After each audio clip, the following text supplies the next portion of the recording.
Hello everyone, and welcome back once again to another Monday, another QT. We are on episode number, I think, 11?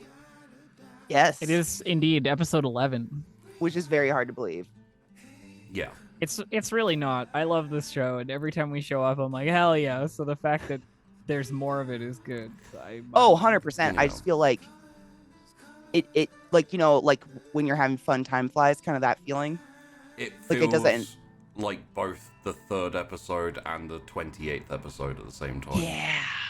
Yeah. Like, I still have so many questions about everybody, and I have so many unanswered, like, quandaries for us to be on episode 11, I guess. One of the most dangerous things for an avid, like, TTRPG note taker is having me as a GM, because you find yourself with just, like, this giant book of notes where you're like, what does this mean? And, yeah. 2 notebooks, yeah. 2. Sheepy's failing to mention I'm halfway through book 2. I mean, that's, Not that it's his fault. no, I have a lot of questions. it's not my fault. When we did Sunkissed, I believe Tash's notes reached about, I think maybe it got into triple digits of pages. I believe it. So anyway, hello, it's the QT. This is the Wandering Inn. I am Sheepdog. I run the Wandering Inn, and we do TTRPG shows, RPG shows, actual play. Is there anything else people call them? Actual plays. Let's role play. Let's role play episode number 567. RP show?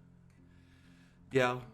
I'm just thinking of other titles that Maybe could we be should used. make one. Yeah, we should invent one. If it was 2012, it would be like, me and my friends roleplay, and you wouldn't believe what happened next. And you Sexual. Best roleplay ever on the internet. Let's go one of those emojis with the like things like that, Yeah, and a you couple need of fire the- emotes. The aghast emoji. Yeah. That would be my personal hell. Anyway, glad I don't have to do that. There is an intro I'm supposed to do, which I've kind of failed at, but it's fine. If you enjoy The Wandering Inn, if you enjoy the QT, if you want to see more like this, then go and check out the Patreon. We've had a few new wonderful, sexy, beautiful, and amazing people who have pledged recently, so thank you very much to you. I am currently working on doing a video for the patrons to decide on the next watch-along. The last one was Girls Lost Tour, and I have 3 gems for you. I really hope you pick a specific one. It is I think either Australian or New Zealand sitcom like Neighbours, but it's called The Tribe, and it is quite literally the worst thing I've ever seen in my life. It is a bunch of kids and teenagers who can't act with very pronounced Australian or New Zealand accents. Oh, I've seen a show like this. I think I And know the show you're talking about. It's a post-apocalyptic show where all the yep. adults are dead. And Is it old? It's like a 90s show, right? Yeah, it's like a 90s Oh my god, show. it's so bad. I watched it when I was a kid. It's such a So happy. it's such a beautiful show. The other 2 options are kind of similar, not quite as bad. But they're lesser known, enjoyable gems. One is called Jeremiah, which is Luke Perry in the lead role as a apocalyptical superhero, and then the other one is Jericho, which is just kind of an interesting show that got cancelled and no one watched it. So please pick The Tribe when I do that video. So bad. Please pick it. Past that, yes, there is Twitter. Patreon, yeah. So go pledge on Patreon. You can pledge for as little as $3. Every single dollar pledged essentially goes directly back into paying cast. We are currently covering the Monday show, so everyone who's a patron You basically make the show happen, and everyone who becomes a patron from here on out, you will make the extra shows happen, and also the second show happen, which is going to be on Fridays when it is fully funded. I have ideas for that. For those of you who aren't aware, one of the ideas I have is a sports anime TTRPG set in a fantasy setting. Ooh. So think kind of like Blood Bowl, except for different. Like Pyre? Yeah. So, past that, there is Twitter. If you want to keep up to date with when I'm going live, when we're doing the shows, Twitter's a decent place, but Twitter's shit and it's dying. So go to Discord instead, where I will notify you every time we go live. If you are on Discord and you want to be notified, you can @ me in like one of just any of the channels really, but @ me and ask for the get told tag. I don't like to @ everyone, when they're going live. Got a lot of people in there, and so just feel free to @ me and pick up that tag so you can be notified when we go live in Discord. And is there anything else? Oh, check out the YouTube. There's all of my stuff there on the YouTube. All of the shows I've done. Also your website. Well, that is coming. So we were talking about showcasing the website this week, but I did not have the time this week because I had not slept very much, and so we're going to be showcasing the website next week. So look forward to that website coming, and it will have all of the cast members on all the shows. It'll have all the shows, and it'll be a great place to basically go, and if you like one show, you go to the website, you can find all the others pretty easily. And does anyone have anything else that they can think of that I should talk about? I won't be talking much. Or there will be an abundance of not talking from me, if anyone's wondering. I won't be quiet. It's just when I speak, you won't hear anything. It's all going to be facial reactions, and has anyone seen Samurai Cop? Yes. On Samurai Cop, the director of that did pick up shots of reactions, so edited into the actual film, it's just a whole load of people against a white wall going like. It's genius. That's great. So, I guess we should probably talk about what happened last week. That sounds like the beginning of a YouTube apology video. we need to talk about what happened last week. I can't apologize enough. Everyone was very embarrassed and awkward, and there was a lot of shouting and anger in the chat. I think most of that is Syrinx's fault, but I will take some responsibility. Not her fault. She has an anger issue. We thought we weren't going to talk about that publicly. Excuse you. I think everything's always your fault. I don't think you can blame that one on me. It was okay. Look, it was divided between the two of us equally. You at any point could have gone, "Hey, no, I don't want it to be this way. I'll change it." At any point. At any point. I wasn't alone in that scene. So continue on, but know that it is not just my fault. Thank you. Okay. So, after that whole scene that was completely Syrinx's fault, we also had no, but before that we had George chatting to Milka, and essentially after a little bit of a chat and talk, they both, George and William, slept with mirrors on their chests and managed to capture a couple of Alps, which I shared a picture of in the Discord.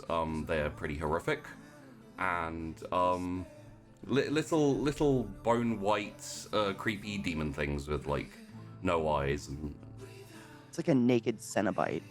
Yeah. Naked Cenobite. I hate it. That peeled back skin on the. Oh God, no. Yeah. The sleep paralysis demon, yeah. And then George decided to go to the graveyard and check out and go ask the gravekeeper about what to do. Was it what to do with the Alps, or was it just in general what to do with the mirror? Milka suggested I should ask someone older and wiser, like the dog. Yeah.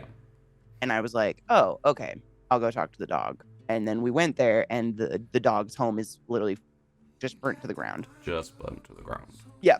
So and you found some scorch marks on the a trail of scorch marks, but they didn't really lead anywhere notably important. They just kind of started in the middle of the graveyard and then went to the shack that was now burned down.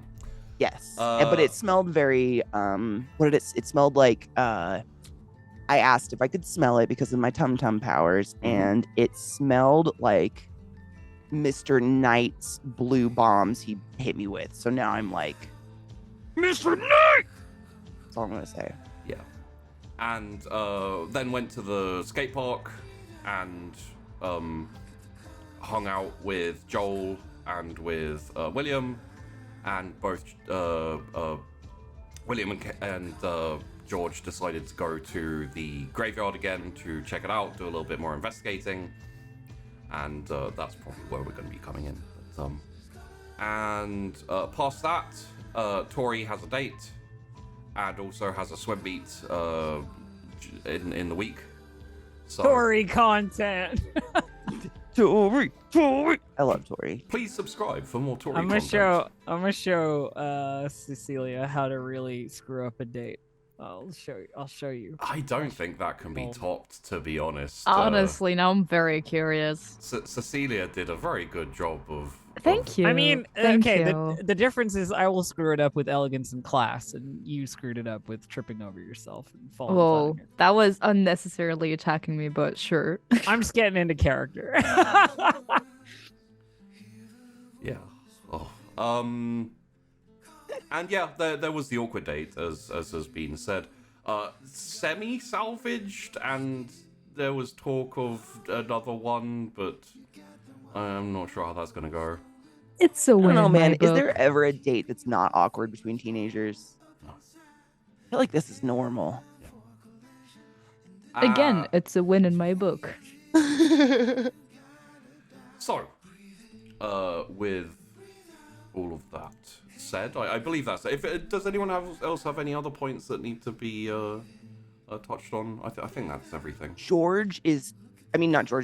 Will brought his mirror with the Alp in it. Yes. If that mattered. That is just something haunting me personally. And I think George left hers tucked away. I put it in a closet or some shit. Yeah. All right then. So we will rejoin George and William walking down the road. I believe Will had his bike with him, and they essentially left Joel at the skate park skating away happily. He hasn't noticed they're gone yet. They didn't tell him. He's fine. So yeah.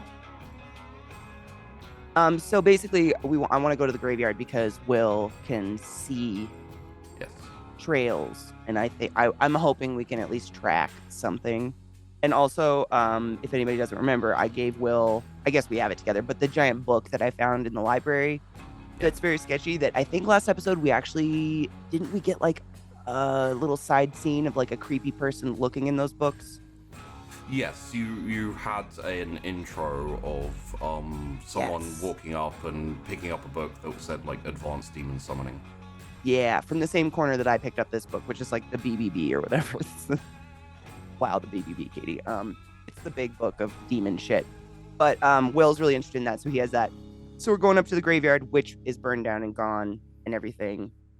And I'm assuming I told Will why we're going up there. Yeah. So I'll probably if we get to the graveyard, I'm assuming it's just a big fenced in, there's probably a drive. Yeah, there's a something. driveway going up to it, and then it's just a big load of fences, and then headstones and... Yeah.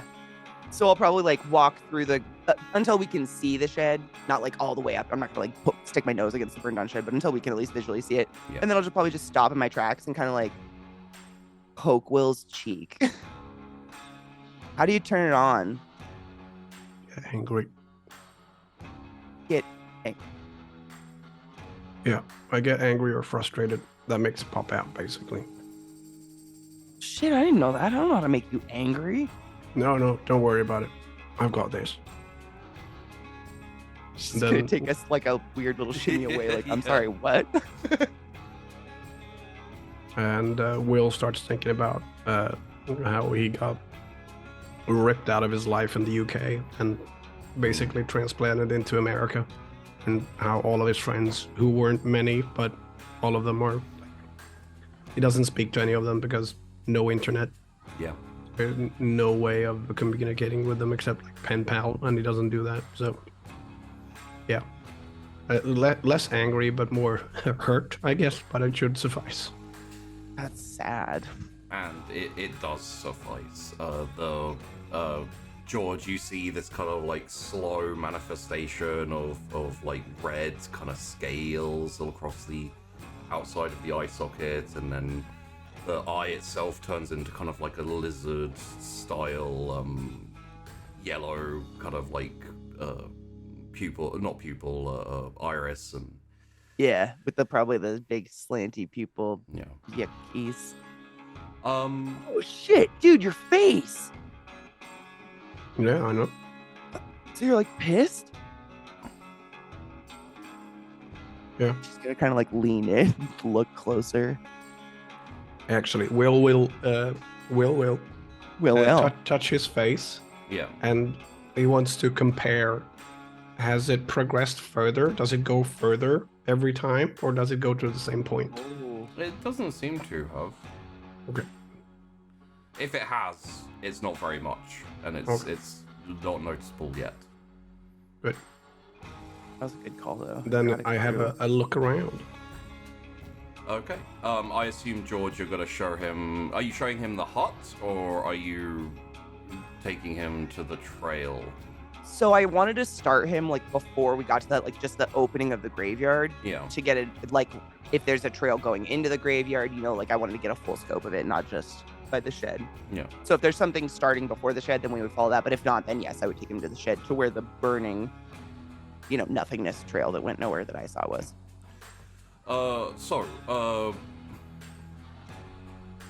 William, would you please give me an investigate? You can take supernatural tracking, strong vision, insight, and appraisal. Spatially aware? No. I would say high focus would also work. And probably... You rattled those off before I had a chance to open my character sheet. Sorry. So, supernatural all of the Devil's Eye, basically. Supernatural tracking, strong vision, insight, appraisal. I'd say also probably high focus would also work.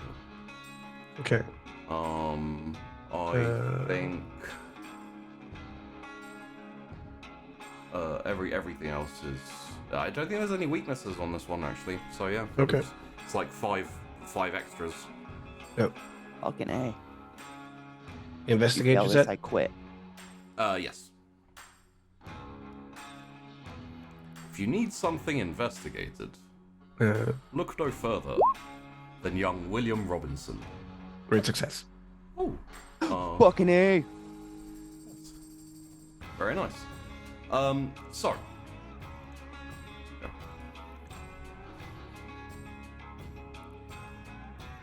You... Yeah, okay. You see a very slight gathering of kind of this like vague orange mist, like just kind of around the hut, inside the burnt out area of the hut, and a little bit just kind of around the hut itself. you do also see along a lot of the graves is this kind of like very slight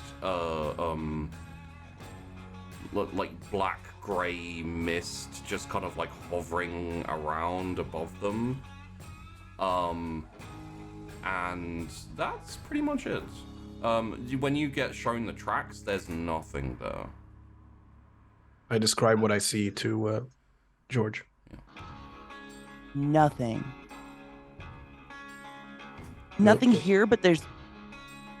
Doesn't Is seem it to be. particular graves that have it over them? Sorry, what was that? I Is it all the graves have this black Is it all the smoke? graves, Sheepy? No, it's quite a few of them just have this kind of like almost like, you know, in films you see like a fog on the ground and it's just kind of like layered on the ground there. Yeah. It's a bit like that, and it's just kind of like in front of the headstones over It's very earth. Night of the Dead, Yeah. 70s. Yeah. Okay. The grave we saw him poke something down back into when we got is that one of the ones? Yeah. Okay. Ew. So Will says, well, that one we know had something other active in it. So maybe they all did. I don't know. I wonder if... So, if the graveyard keeper's not here anymore, does that mean they're just gonna come at... Just gonna kind of like step away from the graves like, oh shit.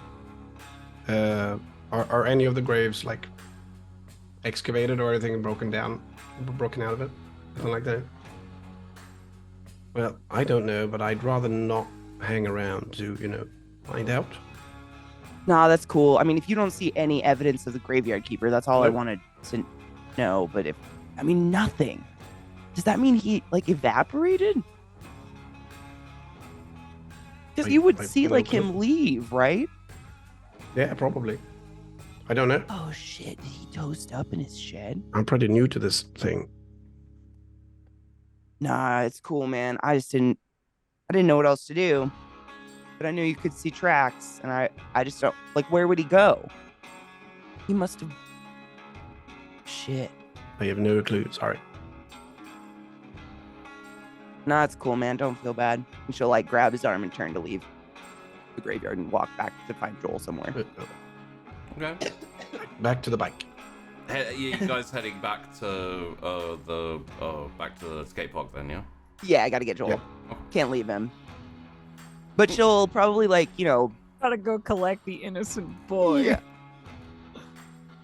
He can only stay occupied for so long. I imagine as you're like walking back and talking, you're like, we should probably go get Joel. Like head back to the skate park and get Joel. The camera like cuts away for a second, like one of those swoop cuts with the camera, just to Joel like landing a super sick trick, and he's like, did you see that? Like that was, and he like looks around and just George and William aren't there. Like he's just No like one is. he just like kicks the skateboard up, catches it. He's like, High fives. Could the guardians of a Joel Richardson please come to the front counter, please? That's a Joel Richardson. He's here waiting. Bless his heart. So my guess here is for George and William, you don't have any. Do you have anything else you want to talk on about this, or? I'll probably I do want to mention to Will that, I like sniffed Yeah. the graveyard and it was super familiar to Mr. Knight and I'll probably tell him about how Mr. Knight blasted me with a glowing ball of hell. Yeah. Okay.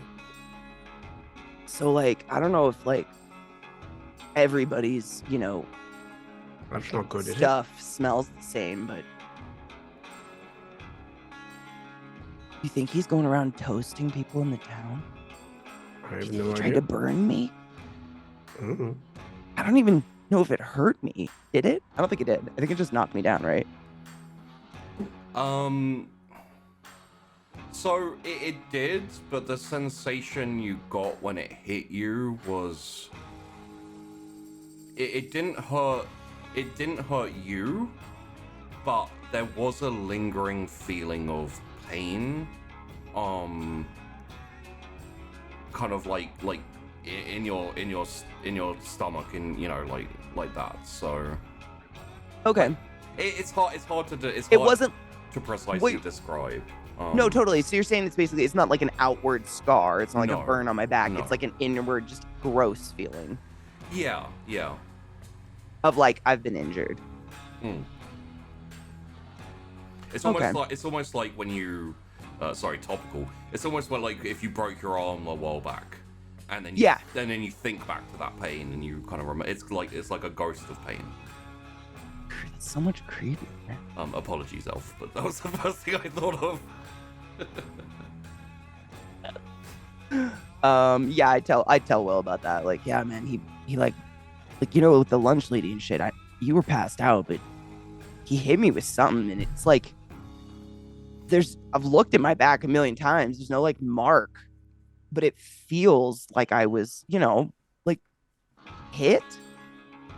But on the inside, like on another level, maybe. Yeah, like an old broken bone or some shit, but not a burn. That's odd, definitely. So like maybe you could use your eye around Mr. Knight. I think that is a profoundly bad idea. Why? What? Because he might see me. Yeah, but you'd like see him. Yeah, what I am is rather obvious. What you can do is rather low key. You just don't stop eating. If I bring this thing out and it's not Halloween, people will probably take note. Yo, I can like slap some cover up on it or something. Oh yeah, how about I just walk around with a mask the entire time, or like a giant eye patch? Dude, I don't know why you're being so sarcastic. Like that's not a terrible idea. Oh no, it is a terrible idea. Why?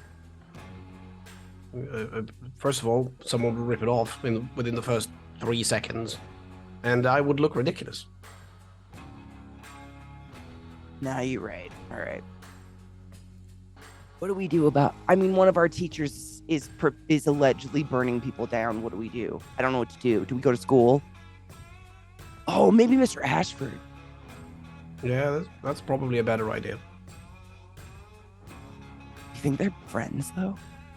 Teachers are usually friends, right? Oh, maybe it's a union thing. Yeah, you're right. A what? Teachers union. I don't think we have those in this country, bro. Oh, okay. Well, you should get this. I'll work on that. Thanks. As we walk up to the skate park and see Joel. Yeah, Katie, get the teachers union. I'm totally getting on that union, man. That's my new favorite activity is the union. So for the rest of the afternoon, etc. I assume you kind of hang, you chat a little bit, you know. Probably dig through the book a bit more, try to find something. Okay. Well, in that case, I think we can probably run it till you head off your separate ways, go home. George, you head back and, probably heat something up in the microwave for both yourself and for Alyssa. Yet again, your mother is working, so. What mother? Probably make sure Alyssa's fed, have a small talk with her, make sure she did her homework and stuff. Yeah. Braid her hair or something, send her to bed, and then head upstairs and make sure that mirror is still there with the asp in it. Do remember, might want to put this in your notes. You don't have an upstairs. Oh my god, why do I keep doing that? Well, it's a very natural thing for most people. Bedrooms are upstairs, so you automatically head it's upstairs East to Coast bed. mentality, townhouses, man. They're just narrow and you have 5 floors, but there's nothing per floor. It's the worst. I'm so sorry. No upstairs. Head to thine bedroom. Yes. QT season 2 is set in Amsterdam. All the houses are 4 feet wide and 35 miles tall. That's the East Coast. Yeah, that's where my brain goes. It's terrible. I apologize. Not And the also upstairs, everything but is I want to make leaning. sure if the mirror's there. It's all good. Yeah, the mirror's still there. Asp still horrifyingly inside. Yes. Sick. The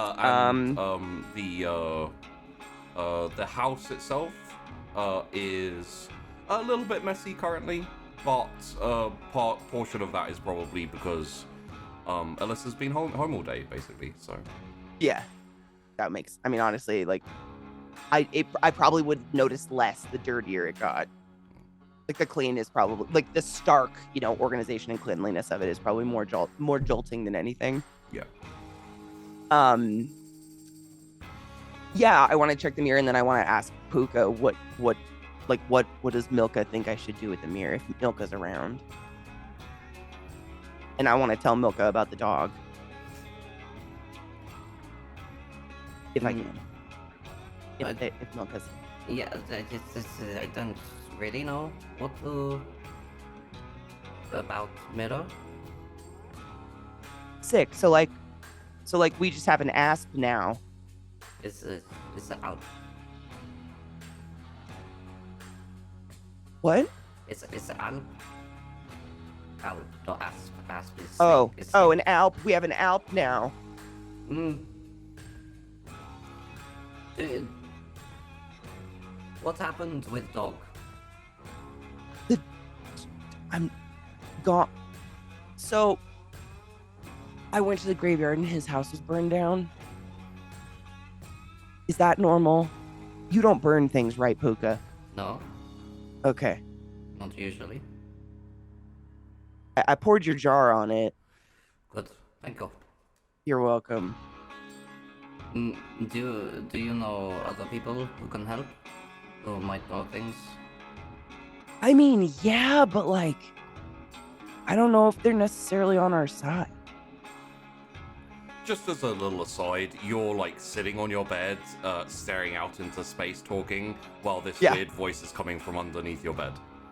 I literally pictured myself crisscross applesauce on the edge of my bed, staring at a wall, like, I just don't know, kind of like having an existential conversation with yourself. And I will add as a sidebar, like if your door is open and Alyssa walks past, she won't take much notice. She'll be like, this has happened before. George talks to herself sometimes. Great. Comforting. Yeah, I just don't like.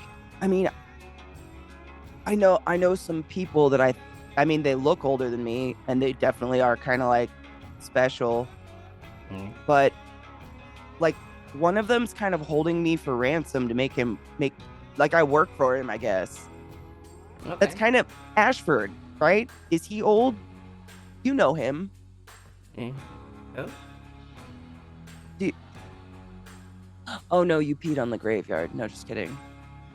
I do know, long story short, I know a couple people. Do you know anything about Blue Fire? It's like hellfire. I don't know. So at school, one of these people who I think is more powerful and older than me, like threw a ball of blue fire at me, and when I was at the graveyard, I noticed that the burnt down rubble, for lack of a better term, smelled a whole lot similar. What does smell? What is Smell. What is it like? The air in your nose. No, I know. I know smell. What is the smell? What does it smell like? I'm so. It's like the smell after fireworks. Do you know what fireworks are? Yeah. It's like that smell, like burning gunpowder smell. Is could be like the. It could be like the hellfire. So what? Who uses Hellflame? Because that's horrible. It could be. It could be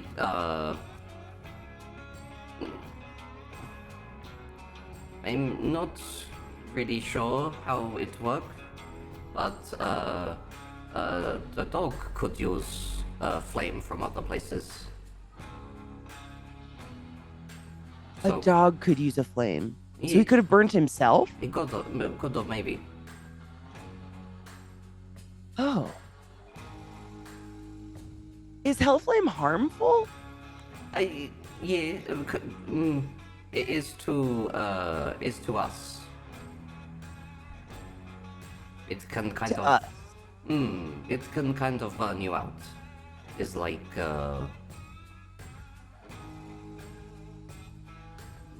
it is like cleansing. So, say if I was to be hit with Hellfire, what would that do? Would probably long time would probably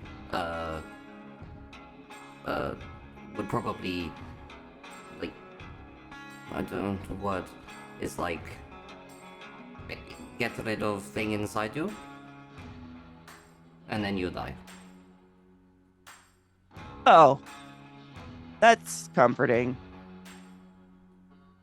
Thank you. Sometime was used in like exorcism to get rid of demon. Because it like burn the demon out, but also kill host. So it's not. So I die if someone kills Chef Jeff? Yes.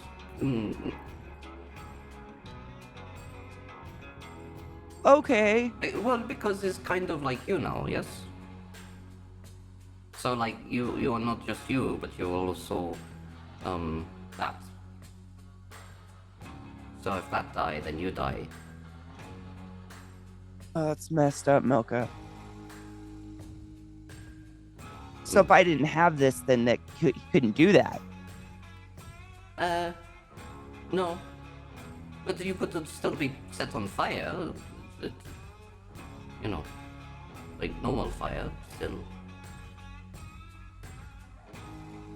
Wow. You know, I kind of thought this stuff was cool, and now I do not. Sick. That guy is a teacher in my school, Milka. Has he tried to kill you again?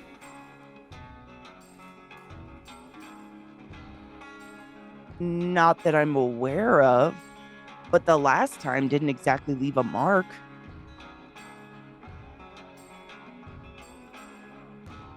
What if it's him doing... Could he be making evil happen in the town? Is this Hellfire mean evil? The Hellflame? Is Like, if you can use it, does that mean you're just, like, inherently a bad? What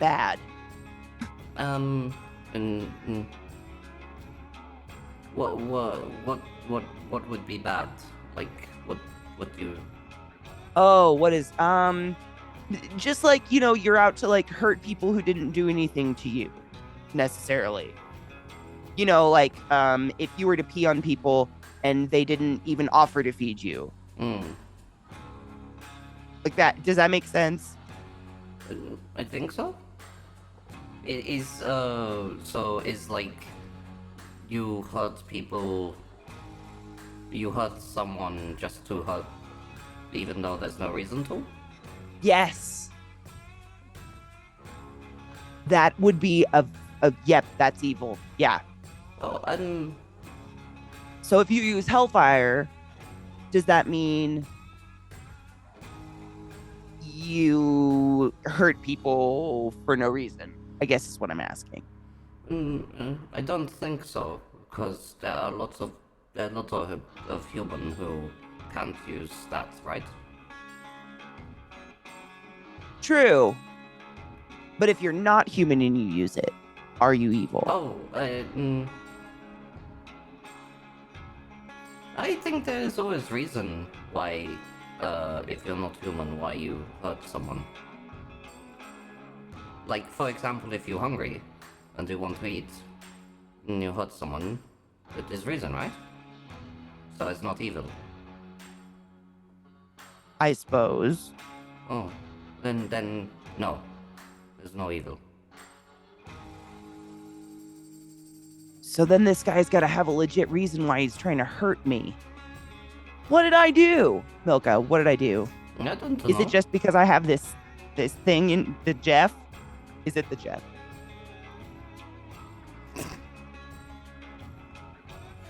Well, Milka, I'm sure what that means. What is Jeff? I feel like I did nothing to deserve like this gift or whatever's going on with me, and now people are shooting hellfire at my back in the lunch room, and the lunch lady, Mrs. Peach, has turned into 2 different bodies and is cut in half and dead now. Why was she dead and cut in half? No, she was just naturally in half. I don't really know how to explain that. Okay. Do you know what a Menangangal is? I've heard of. That. Okay. She's dead now. Why is she dead now? Ashford killed her. One of the older, wiser supposeds killed her. She tried to eat me. Said I smelled real good. Is that another fun thing the Jeff's doing? I smell nice now to the evil? If you have, if you have something extra, like you do, or, then sometimes you, are more appealing to hungry things. Sick. Also, you are more obvious, because you have the same, like, I can see you, because you stand out. It's hard to explain. I kind of get it. It's like being able to see a color spectrum other people can't see. Yes. It's like if you were like a giant horse, everyone would notice you. So like all my friends are getting noticed too then, right? Yes. You are very obvious. Awesome. Am I in danger? Yes. Oh, good. Do you feel in danger? No, I'm safe here now. I'm not I'm not evil, so I'm safe. I'm not evil. Have you hurt anyone for no reason? No. Didn't you go to church and attack the bowl of thing, the light? I didn't attack it. I just swallowed it and then gave it to someone else. Is that an attack? I think it is. Shit. I mean, it attacked us though. Like big slimy things came out of the shadows. What were we supposed to do? Just like get eaten? I would have left. Oh, I never really considered that. There were gargoyles. Did you know that gargoyles can talk, Milka? Gargoyles are nice. Oh, they told us to go into the church. Well, they didn't really tell us. I guess they just said there was a light and we just went. Are we evil? But I don't know really what evil is, but you said it was attacking people for no reason, right? I mean, technically we had a reason. Someone who owns my life asked me to.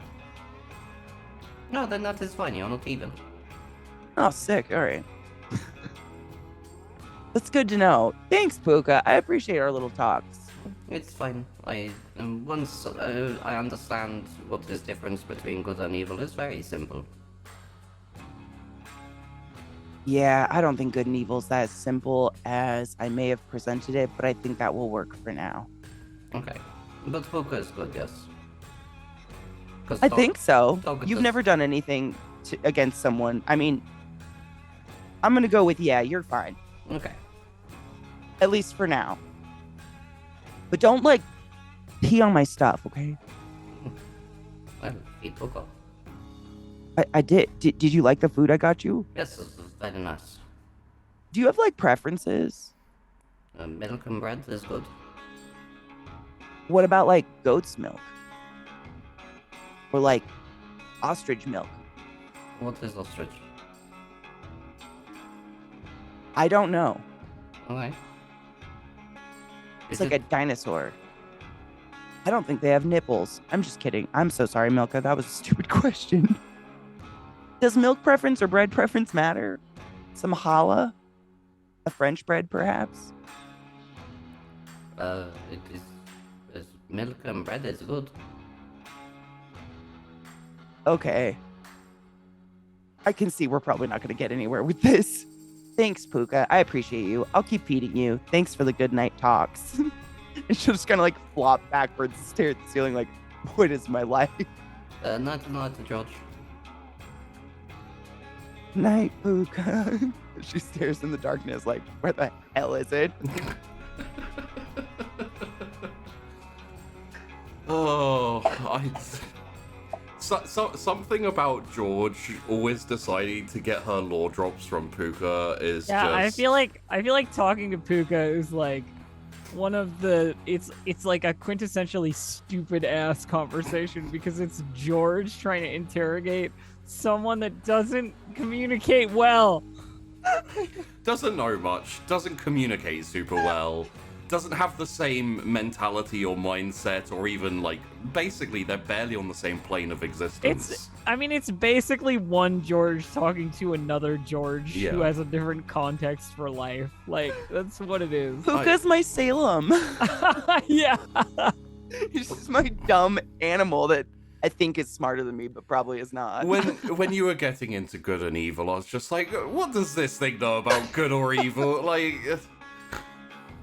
I was kind of waiting. I was thinking he was gonna say the dog's evil because of the pee and the no food. yeah.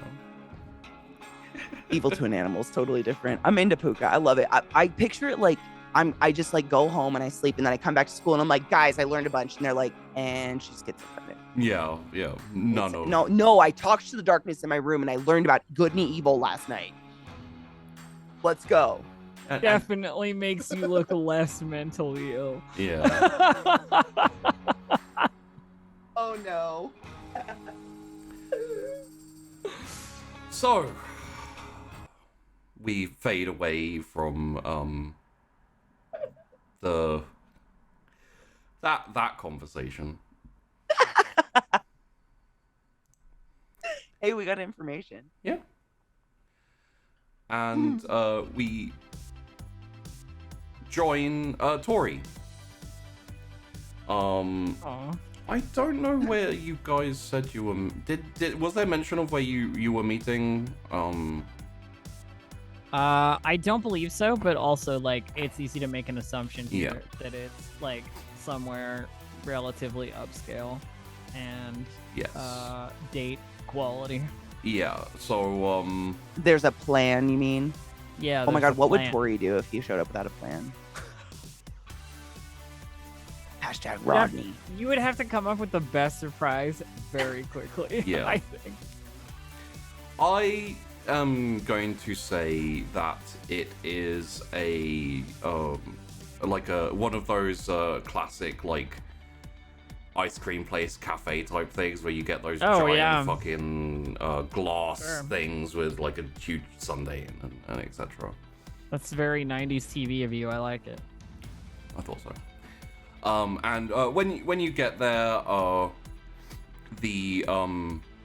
you basically walk it in, and there's a few people sitting around and everything. It's all very very low key and everything. And Aaron is already there. He has just probably very recently been delivered 2 large kind of ice creams in those huge glass flute things, like massive. I know what you're talking about. Yeah, yes. yeah. And when you come in, he like sees you, stands up, puts his hand up and says, Tori, hey. Tori's like already like eye roll, like you don't like, why are you flagging me down? Yeah. You know what I mean? Like, I see you. Yeah. I love her. But she heads over to where he's like seated and slides in across from him. And she says, so here we are, you know, like Yeah. how's your week been? Yeah. You know, I had basketball practice basically every afternoon, and I think we're going to. I think we're gonna win the next game, even with a couple of injuries and everything. It should be fine. How about you? You're couple of injuries. How are you all getting injured so much? Oh well, you know, it's every now and then people collide if they're not paying attention, and So what you're saying is people are just stupid then. I don't know, like you can understand it. I think it's it's not like they're doing it on purpose, or it's not like they're, but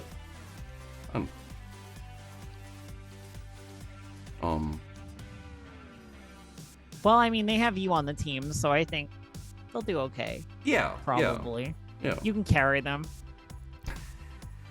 Well, you know, it's not just me. Like, everyone contributes on the team. Even if they don't play that often, they still, you know. You don't have to do this pretending to love everyone thing with me, you know? Like, you're allowed to just be better than they are. That's okay.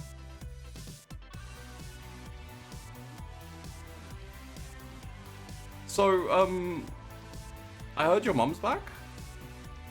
Yeah, she's visiting for a little while. I'm sure she'll be heading off somewhere else soon enough.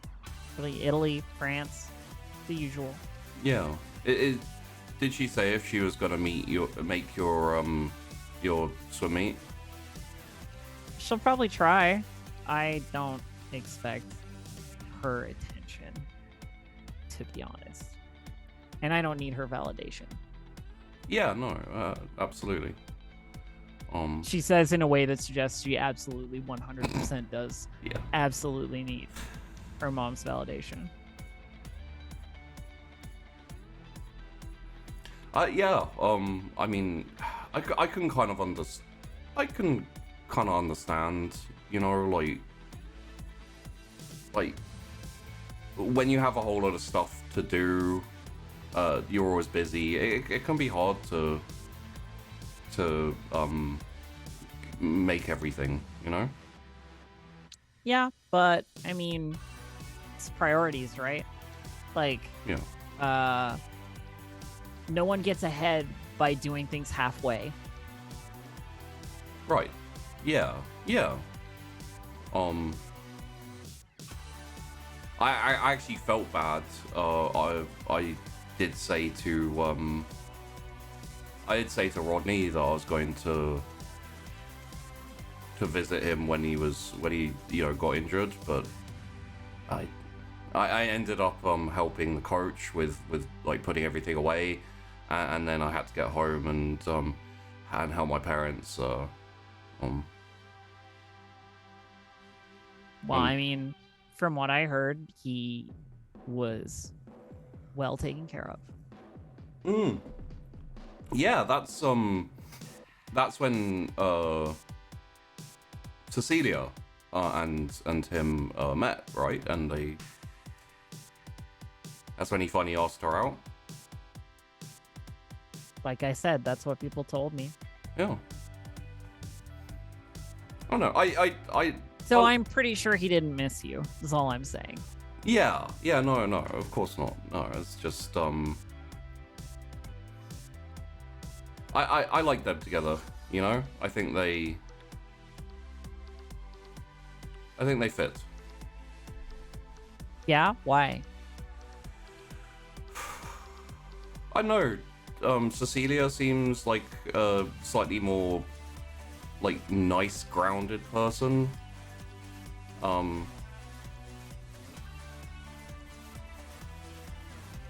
Not that, not that, as a quick sidebar. Tori is absolutely using this as like, what do you consider to be good qualities, and how can I take it as an insult? Yeah. Right? Like. It was Christine, right?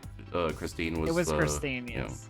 he says like, not that Christine isn't a nice person or anything, but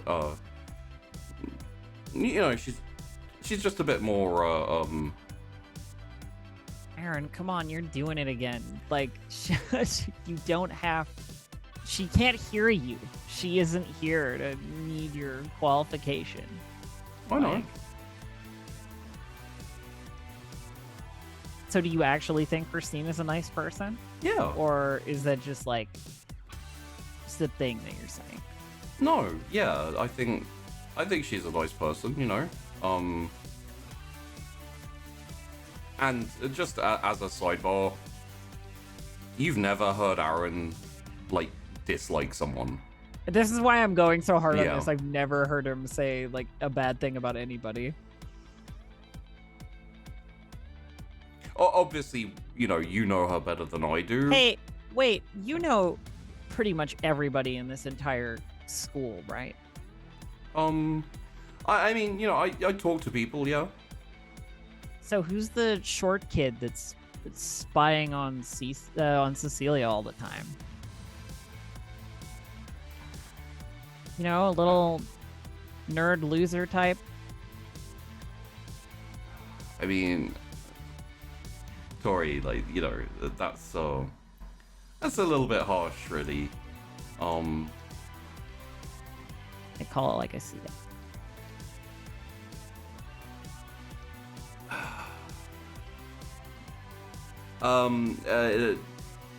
I think. Does he have like a kind of dark hair side parting? Confirm for me, Yeah, Sheepy. he does. He? Yeah, that one. Right. Yeah. No. That's Arthur.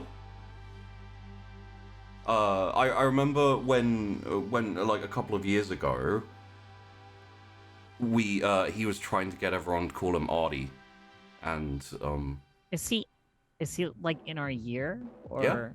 Yeah. Tori looks like she's never like the perception of this person past when she's had this conversation is like 0. Sort of shrugs and goes, "All right, well, I just wondering because he was just creeping on us while we were having a conversation." I'm sure he wasn't creeping. I'm sure he was just. No, he was. He absolutely was. Okay. You don't think if you don't think that I can recognize when someone has an intense and unlikable interest, then you don't think very highly of me. And as you say that, and you could see Aaron kind of like vaguely like take that in and consider a response. You hear as you're like sitting in this little booth in the cafe type thing, you hear like to your side against the window this like dunk, and as you look over to see, you just see this like pale, suited up, like slouched you know, God damn it. just kind of like staring in the window off to the side of you slightly, like not paying you any attention or anything, but just kind of like looking in, like he's looking at the ice cream parlor. I'm assuming this is our good friend Bertrand Gray. This is Bertrand Gray. Yeah. And I think there is like a moment of like, what the fuck, you know, and a look to him that she hopes to communicate witheringly that now is not the time. Yeah, and as you see Aaron kind of like, I would say Aaron is rattling off some inane platitudes about, you know, blah, blah, blah. You're not really listening to him as you're staring daggers at Bertrand. He is nimbly avoiding the bad dialogue options here to try Yes. and not make me mad about stuff. He's going full Paragon. I've never played it, but I know that reference. Yeah. And there's a moment where the eyes, which are just kind of staring forward, you've got like a side profile of him, like kind of hunched over, staring in through the window, and the eyes just like just snap onto you for a second, and then look away, and then with his like hands in his pockets, like slouched, he just like slouches off down the street. Yeah, Tori turns her full attention back to Aaron and whatever it is that he's saying. It's just, I don't know, that's just how I feel. That's just the end of this. I think Tori doesn't have a great response for this thing that she basically didn't hear and didn't even care to hear all that much. She's sort of like picking at the ice cream, you know what I mean? With like a long spoon.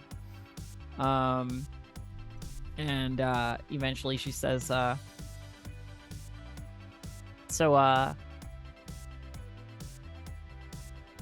what else? What have you been doing other than basketball? Oh, like aside from school, a lot of the time is taken up like we've got a couple of neighbors who are a little older, and their kids have moved. They've gone to New York or wherever, and I just kind of I have to get back and help them out, like just some household chores and things like that. You're helping your neighbors? Yeah. Well, just helping out a little bit, picking up the slack, stuff they can't do anymore. Well, that's nice of you. And do they pay you, or? Oh no. It's just it's just helping out someone else. And I'm gonna give you a little, because you've known Aaron for a while, and you know this kind of thing about him. When you give him that kind of like fairly genuine, like, oh, that's nice of you kind of thing, he has this little like reaction on his face where it's like he's trying to suppress kind of like a smile or like a kind of like the best way I can describe it is it's almost like a dog who gets told he's a good boy. It's kind of like this like like reaction. And So I think Tori like pivots the conversation a little bit. Yeah. And goes like, so Aaron, what are you thinking about doing once you're done with school? Like, are you going to, what's your plan? Well, I think I could probably get a basketball scholarship, which, it could like, it could like, I could probably study something. I'm not really sure exactly what I want to do, so I was also thinking like I could maybe go traveling for a bit, like visit other countries, other places, and volunteer for a couple of years or something. I don't know. I kind of want to help people, If you'd asked me that same question like 3 weeks ago, I'm sure I would have been able to give you a straight answer as well. Yeah. But I don't know, things have just gotten like way more complicated really quickly. And yeah, my mom travels a whole lot, and I'm sure there'd be some work in that sort of same field for me if I wanted it. But I don't know. And I'm just... It's weird not to have, like, a plan, right? Right. Like- Well, I know you... I always assumed you were going to always want to just, you know, travel the world, be an archaeologist, like when you were younger. An archaeologist? Wait, you don't want to do that anymore? I don't even know where that came from when I was younger. She says, like, I don't even remember, like, that being a thing. Yeah, I remember... I need help with grades, by the way. Kind of about 9, 10 age. Grade, I want to say 3, 4. Grade 4? Fourth. Yeah, I remember when we were in like 4th grade. You had those little like dinosaur miniature things, and you used to bury them and then brush them out. Yeah, well, a lot has changed since 4th grade. Okay, she says, like, what the fuck? Why are you bringing this up? And she sort of pushes the ice cream aside a little. And she says, look, you don't have a plan. I don't have a plan. I don't think that we know what we're doing. And maybe it's better if we just didn't know what we were doing, you know, separately. Yeah. I've kind of been thinking that, you know, like, not really that things have been bad, but just, you know, we've both been so busy. We haven't really had time for each other. I think historically as well, like on an out of game level, like just talking about this in the director stance for a second. Yeah. Like they've broken up and gotten together like throughout their entire high school relationship. Like this is not news. No. Hence why both of them are like, yeah, you know, like we just don't have time for each other and etc. It's common enough that it's not a huge blow to either of them, I don't think. Yeah, so I think you know, this like casual conversation goes on for about a half an hour. Yeah. And then this comes up and just like maybe we should, you know, not know what we're doing separately. Yeah, I'm just trying to get the thread of the conversation back. And he and then Tori like nods and says like, well, you know, this time it's got to be like official, right? Yeah. We can't just do this like on and off again thing like we've been doing. Yeah. I mean, you know, like it's not going to change too much for either of us, you know? Like we haven't really been I might not have a plan, but I definitely know that my plan is not backpacking and building houses for the homeless or whatever it is that you're planning to do. So I think it's just better that we find more compatible people. Yeah, no, you're right. And yeah. That totally makes sense. Tori seems like actually upset that that he seems so agreeable. You know what I mean? Like, you can see this like rising frustration in her. That's like expecting him to be mad or sad or like have any kind of reaction other than like, yeah, it's all right. You know? Yeah. And I think she just gets up and says like, all right, fine then. You know, and there isn't like a whole lot she can do because I think usually at this point he'd be expecting her to like go off a little bit. Yeah. But she doesn't want to say anything that she doesn't want to say, right? Like, so yeah. There's some restriction. There in her usual heat. Yeah. And like she gets up and I'm assuming you leave. Yep. And there's a moment where Aaron like opens his mouth, like obviously Tori can't see it,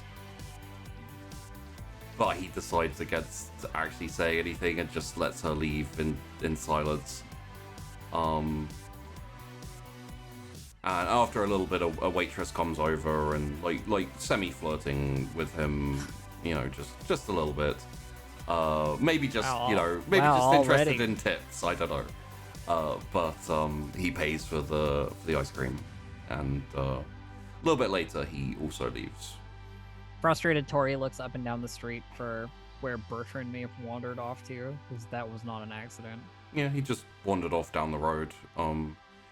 He doesn't walk very fast, and it hasn't been a super long time. If you want, you could probably catch up with him. Yeah, then I guess we'll do that. Okay. So, just like a vaguely bored raven, you catch up to Bertrand as he's walking down the road, kind of heading towards the south side of town. Tori steps in beside him, and says, "So did you talk to Ashford?" I did. Okay, so what's the deal? You're free and clear.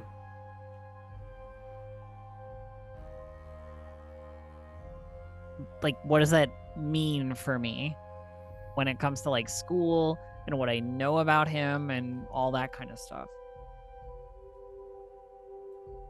It means you are not in any debt and don't have to do anything in terms of jobs or helping or doing anything. You do, however, have to help me earn some money, Sure. but we'll get Yeah. to that. A whole lot less than several million, so still seems fine. All right. Well, maybe it was just a coincidence that you happened to wander past the store I was in, but good. That's good news. I like that kind of news. She says like she's trying to be more positive about an annoyance. How did things go with your boyfriend? Ex-boyfriend. That's good. Is it? What do you know about it?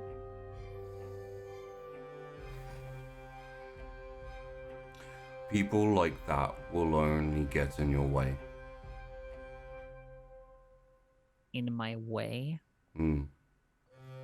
What am I, a supervillain? Not yet. Whoa, okay. I like the idea of Tori actually bursting out laughing at becoming a slight ha ha ha ha ha. She rolls her eyes okay, whatever. You need anything from me right now, or are we good? No.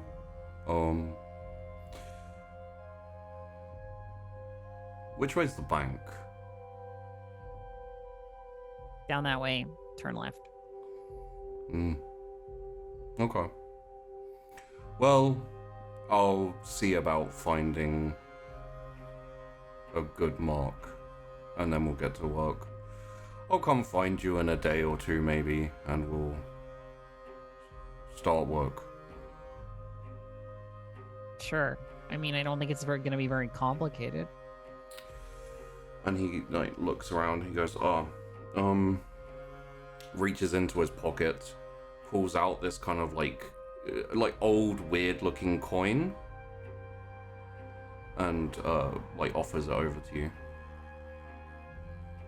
You keep offering me things and they keep being dangerous. I need more of an explanation. This coin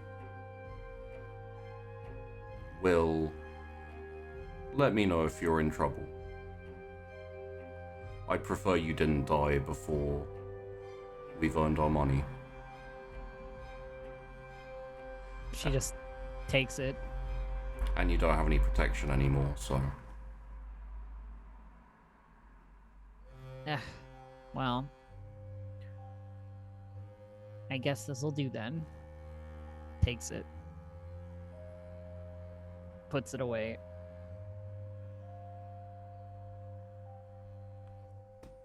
Alright, well, enjoy your walk, I guess. I'll try. She turns back towards where she'd come from because her car's parked back that way. And yeah, heads back in that direction. As she turns and starts to walk away, she hears over her shoulder, "See you soon." I mean, yes, Yeah. correct.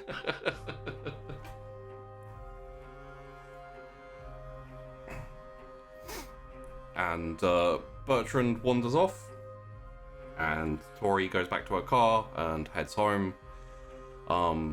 Dinner is much like the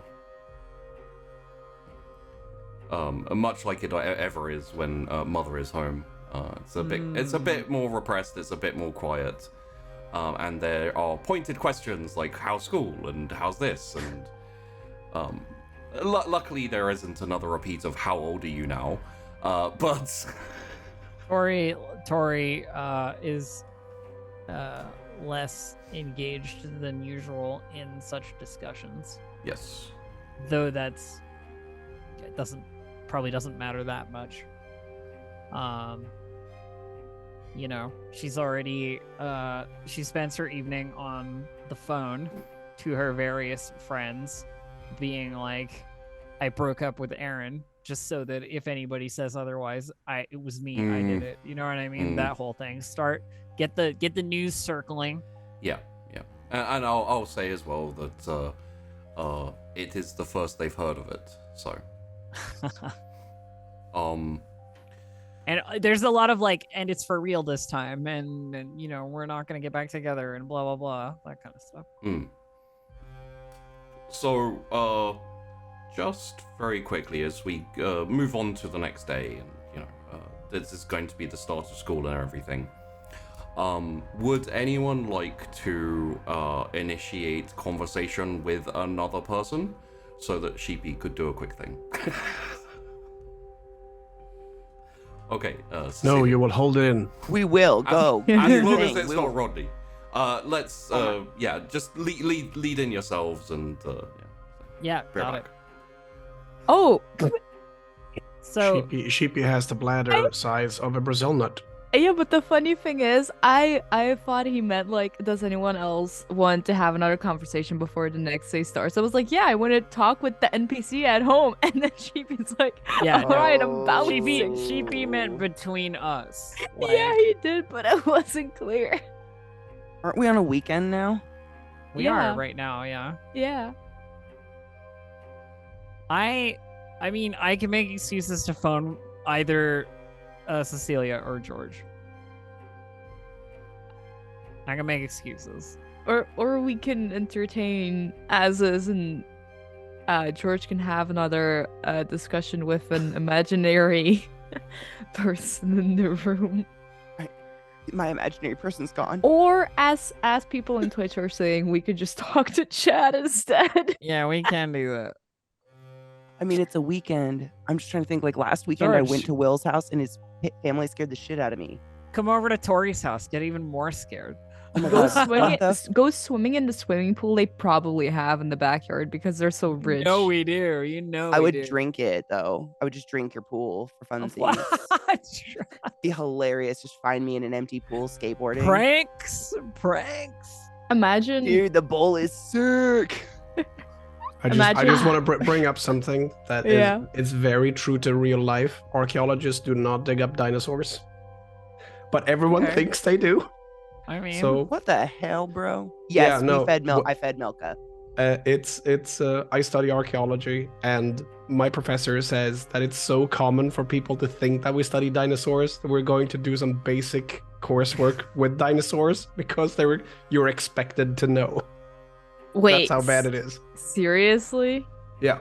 It's like if you ever get the question about like dinosaurs, Yeah, we you're will supposed to have educate basic you. knowledge. Yeah. A paleontologist is what study dinosaurs. That's Archaeology is for interesting. human history, essentially. Also, someone mentioning This has been imagine- our... Oh, go ahead. imagine Tori and Cecilia calling and like it being in like the oh how did your day go, but then it just being deeply depressing of like oh yeah we broke up. Yeah. Oh my god, I can be one of Tori's friends calling you, hearing you broke up. Like hella concerned. Ring ring, ring ring, bitch. Okay. All right. I'm ready. Let's go. Let's do it. All right. So Tori answers the has been calling people basically like back and forth all evening. Probably. I've probably been fighting the busy line. Sheepy's Like, oh my god, bitch.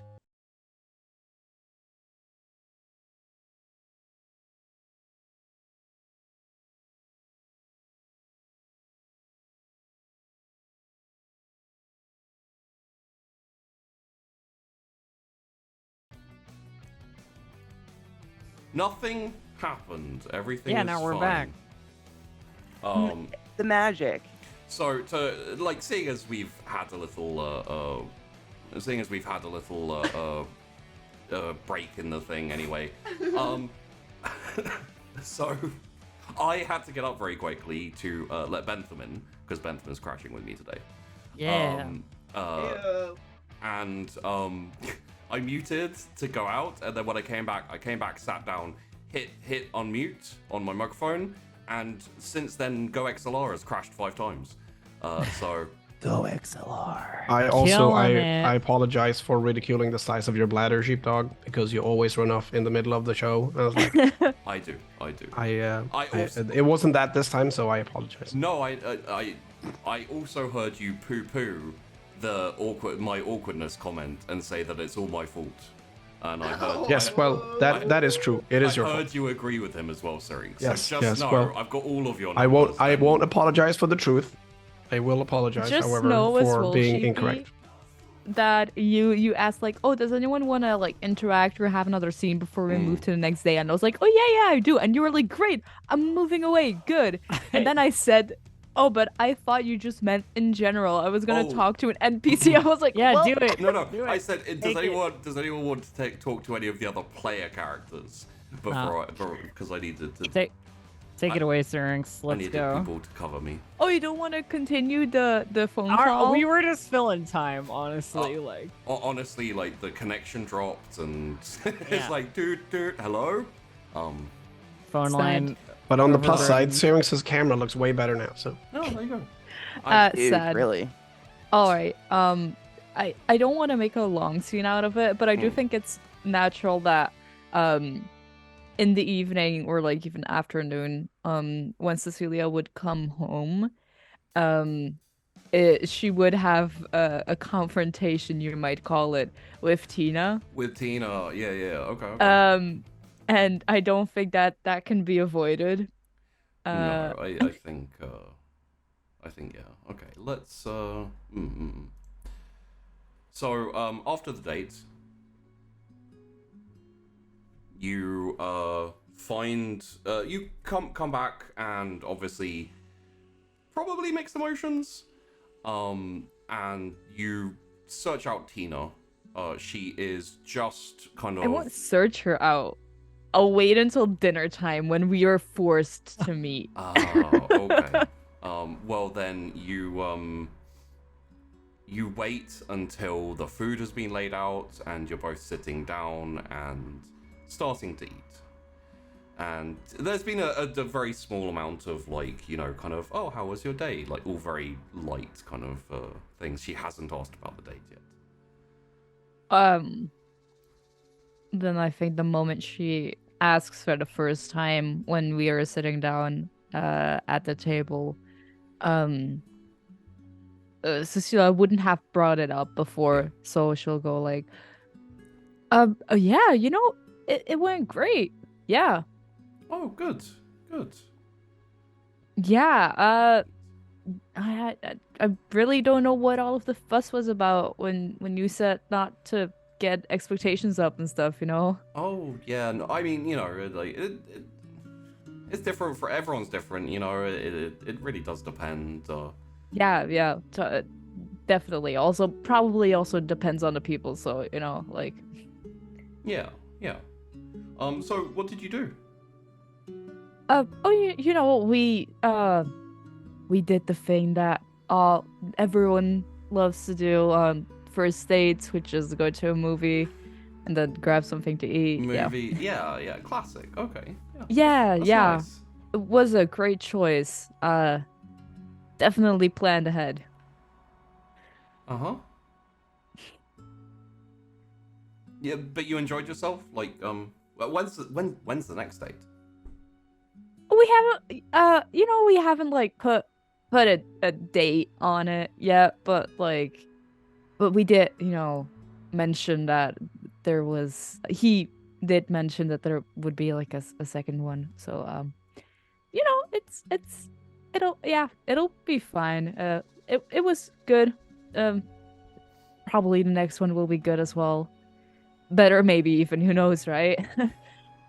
I mean, it sounds like it was a pretty good first date, so it's hard to top the first date. Yeah, it just all really depends on the type of boy and I didn't have any false expectations about the type of boy. I maybe expected him to plan some things out a bit more, but then again, what it can't be perfect, right? It can't. No, of course not. But as long as it's good, then and you're not disappointed, then that's great. No, I don't see why I would have a reason to be disappointed. I mean, as long as the ending was also just good, right? Mm-hmm. And she starts stuffing her mouth with food at that thought. Yeah. Like, as long as the ending is good, she's like furiously starts eating. And she's like,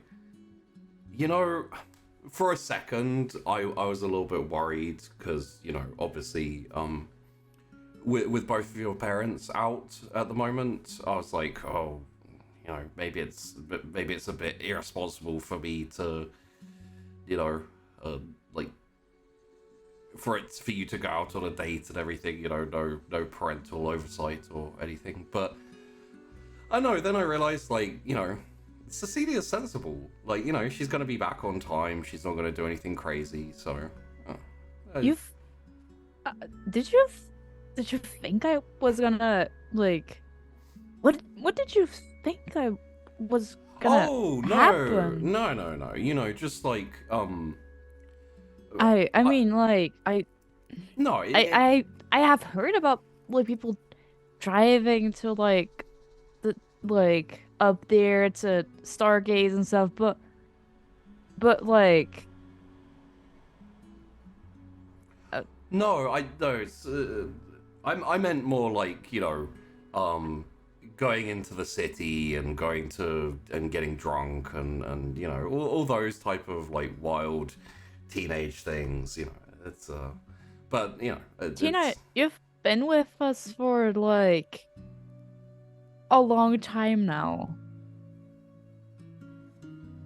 I don't see the interest in going out and getting drunk late at night and then hooking up with some random person and doing it all again the next night. No, as I said, it was just a momentary, like, teenagers are wild and they do crazy things and they're really dumb and everything. But that's not you, like it was just a wild thought. Just as well that I have like Spanish to still study tonight. Oh yeah, and then yeah, exactly. I shouldn't have even worried for a half a second, but I mean, like, look, dates the date, like, as fantastic as the date could have been, like I still would have been home, you know?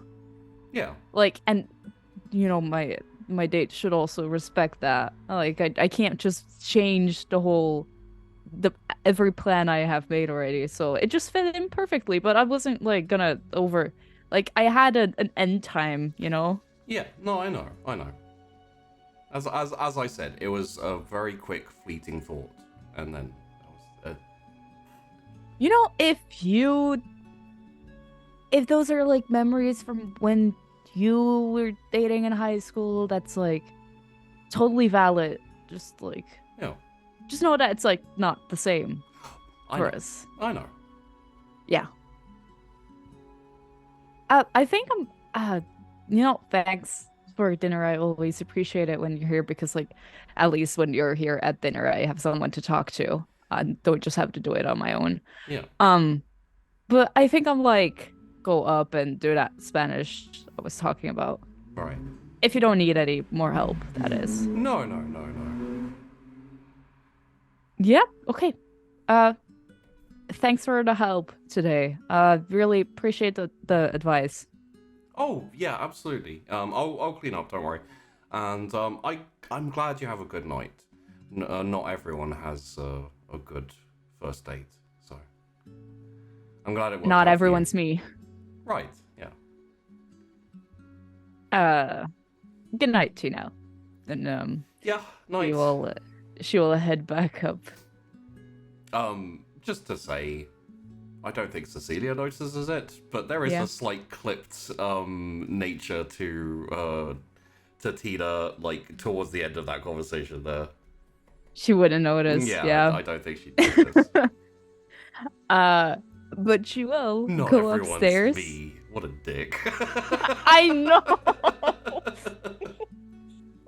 Stop calling me out on my character choices. Sorry. Sheep. No, I love it. It's just, you know. Yeah. So she will go up. But she won't do the Spanish work. She'll be too distracted. Just thinking about her actions in the date. Well, that's a good question. How much awareness does she have of like how she, I'm not going to say how she messed things up because that's not really accurate. It's just like, does she realize that it was a bad idea to go down that conversation route? God, I feel like Cecilia doesn't have, or like has never had a moment where she has doubted something that she said. Like, she always saw the consequences of it, but she never thought to look at the reason for that, right? Yeah. So I don't think it's very like conscious about it, like immediately thinking like, oh shit, I did that. But it's definitely just thinking back on it, knowing like having that inkling of like maybe something did go wrong, you know? Just a vague uneasy feeling like something was a bit off and it was a little weird. And that very corner in your mind that whispers it might have been you, but you don't want to listen to it too much, you know? Yeah. So it's like thinking about it, thinking like, shit, maybe something was off, and then thinking like, maybe it was me. It couldn't have been me, right? It couldn't have been. Yeah. No. Like that kind of thing. and then going even further into like, maybe he was nervous and he just, you know, like... Yeah, like definitely that, but having like just the back corner always there whispering the same thing and just like eventually being sick of that and just like trying to just forget it and like breathe it out. Yeah. Okay. So we will leave Cecilia not studying Spanish and going over the consequences of her actions. She will distract herself with a good romance novel. Oh dear. She'll go like, you know what will cheer me up? Reading about actual like literature proper romance. Yeah, like how romance is really, like, you know. Oh god, she's just gonna be lying there in bed and like reading. She's like, "Thank you. This is how it's supposed to be." But she Read a Spanish maybe, one. maybe yeah, Spanish one. Maybe she will rationalize it as well and go like when she sees like when there's a passage of like, oh, they briefly touch hands and stuff, and it sounds so romantic. She's like, yeah, you see, that happened. Yeah. She's like, yeah, right, that happened. And like, oh, and he glances at her softly, blinking between his eyelashes, Yeah. shyly looking away after that. She's like, you know, this happened. Like, it's maybe it's better than I'm thinking right now. Yeah. Oh lord. So, we will move on to the day. Back on Monday, back to school.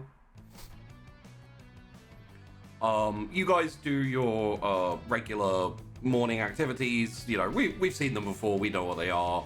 Self-affirmations, reminders by parents, some parents, to take certain books or not to forget that they have a thing. I would say that, Tori, when you're leaving, your mum does say, like, oh, tomorrow's the swim meet, right? And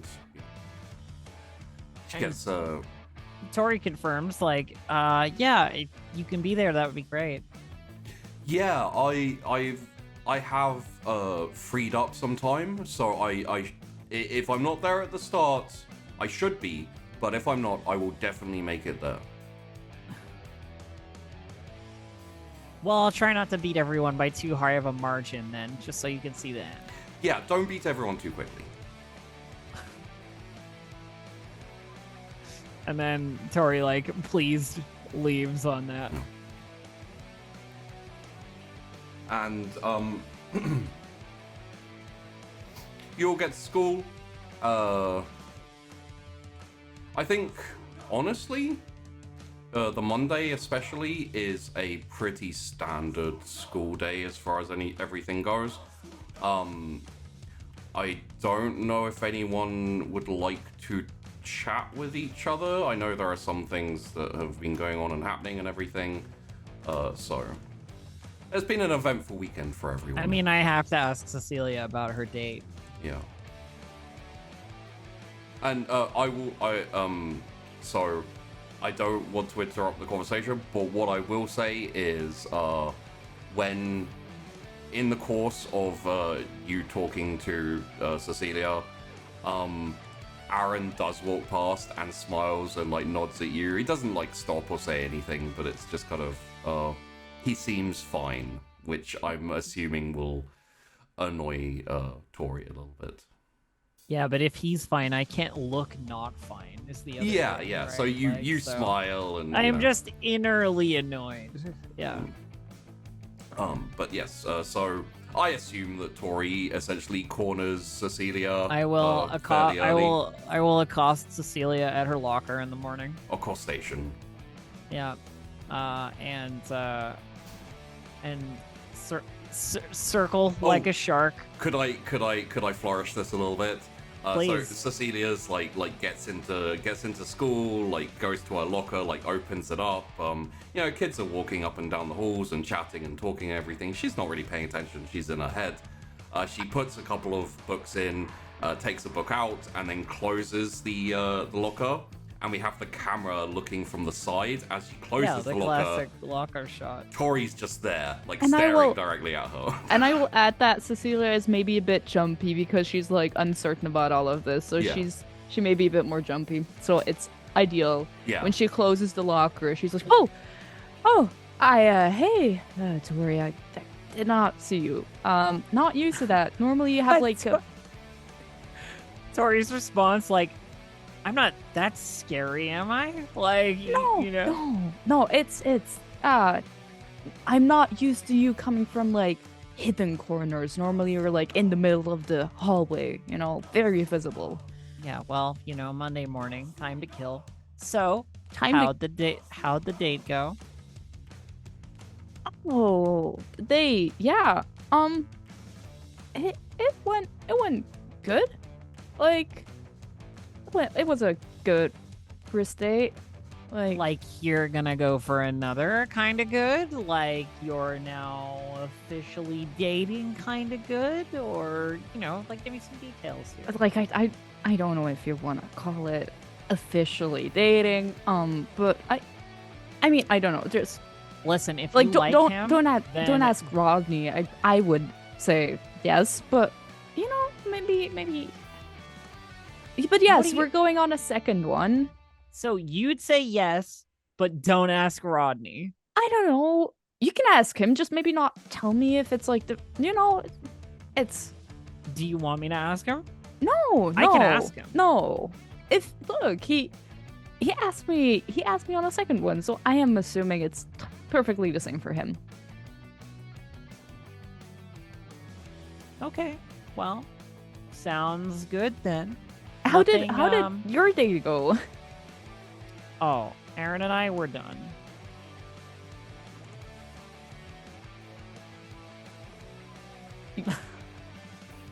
You're done? Yeah, as in ex-boyfriend. Oh, As but in you guys over. get back like every second week, right? So Yeah, not this time. not this. What? You guys had like, and she gets a bit closer, and she's like, "You guys had like such, like I don't know, raw passion between you, like just, like what? How I." Like, what do you mean you're done like that? You guys fit.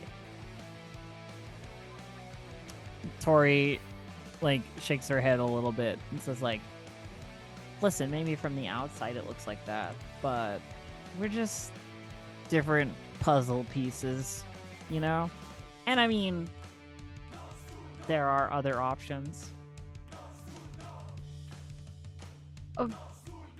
Oh, so you think if you okay, I get it. So you think that if you get together with someone else, you can make him jealous and re-spark that passion? I'd like to make him angry. I'd like to make him feel anything except, oh yeah, hi, that's okay.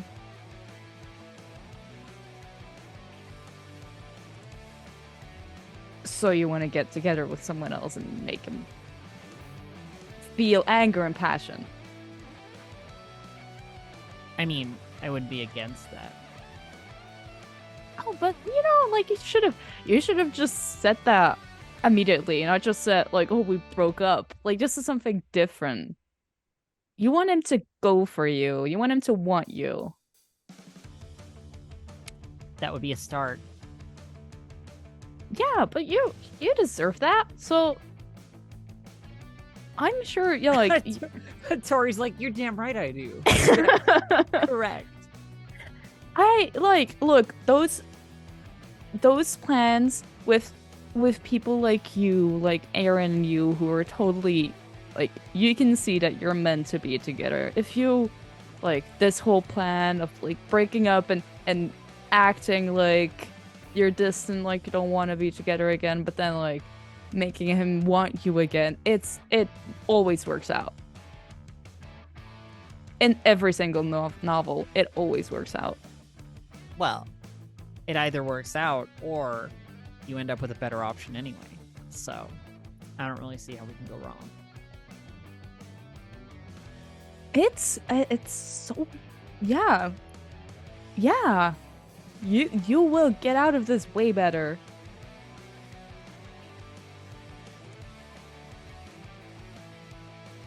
Good talk.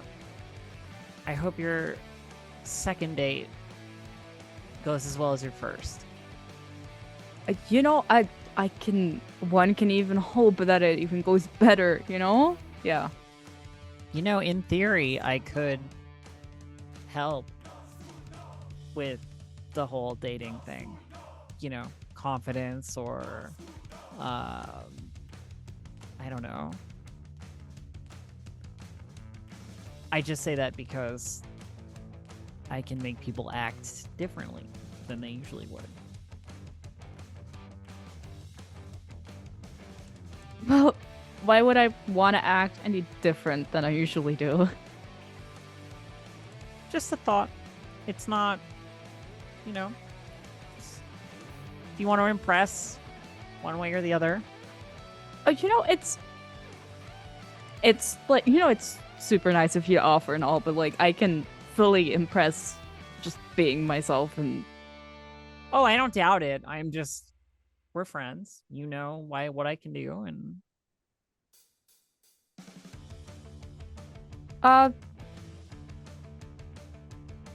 right, yeah.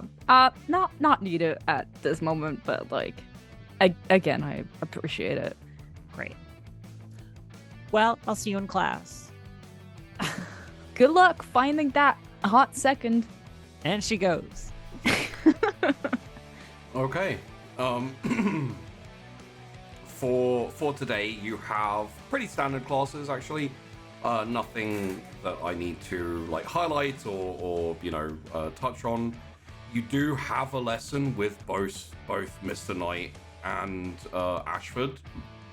It's nothing standout, nothing important. Again, as before, a few of you get asked to stay back to talk about assignments and things like that in Mr. Knight's class. Yes, William and Cece are a couple of them, but there's nothing too important to go over, so.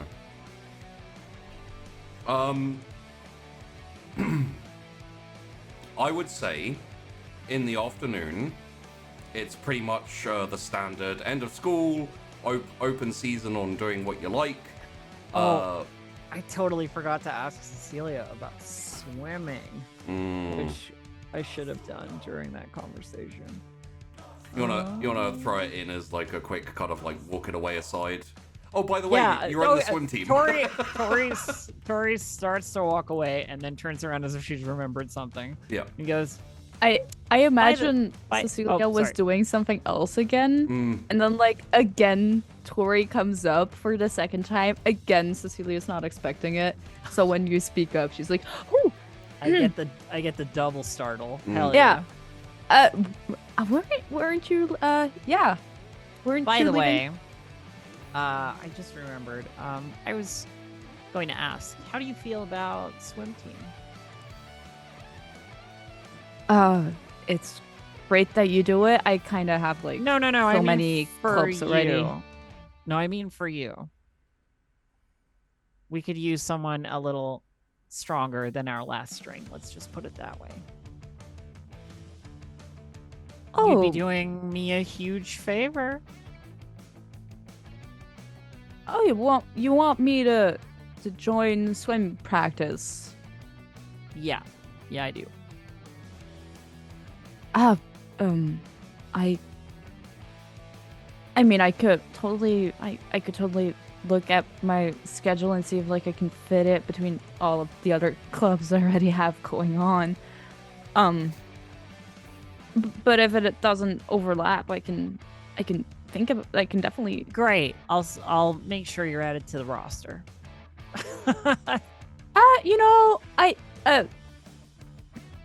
I'll check my planning first. I don't want it to like foreign languages and photography and like it's all also important. But Tori has yeah. already registered this as this is a yes. I've been given a yes. This is hedging, but it's a yes. And it's very obvious in her expression that that's like, okay, cool. Well, then I'll see you after school, I guess. I can totally Maybe. picture Tori throwing a swimsuit at her. Yeah. Pulling it out of her purse, being like, Yeah. see ya at practice. Yeah, that's what happens right now. Yeah. We're gonna do that. She catches it. She's like, oh, yes, since you weren't really waiting for my answer. Yeah. All right. Yeah, sure. And Is away there- she goes. Yeah, I was going, like as she starts moving. Is there something else? And she's like, okay, love your bike. Ooh. Yeah. Good. Done.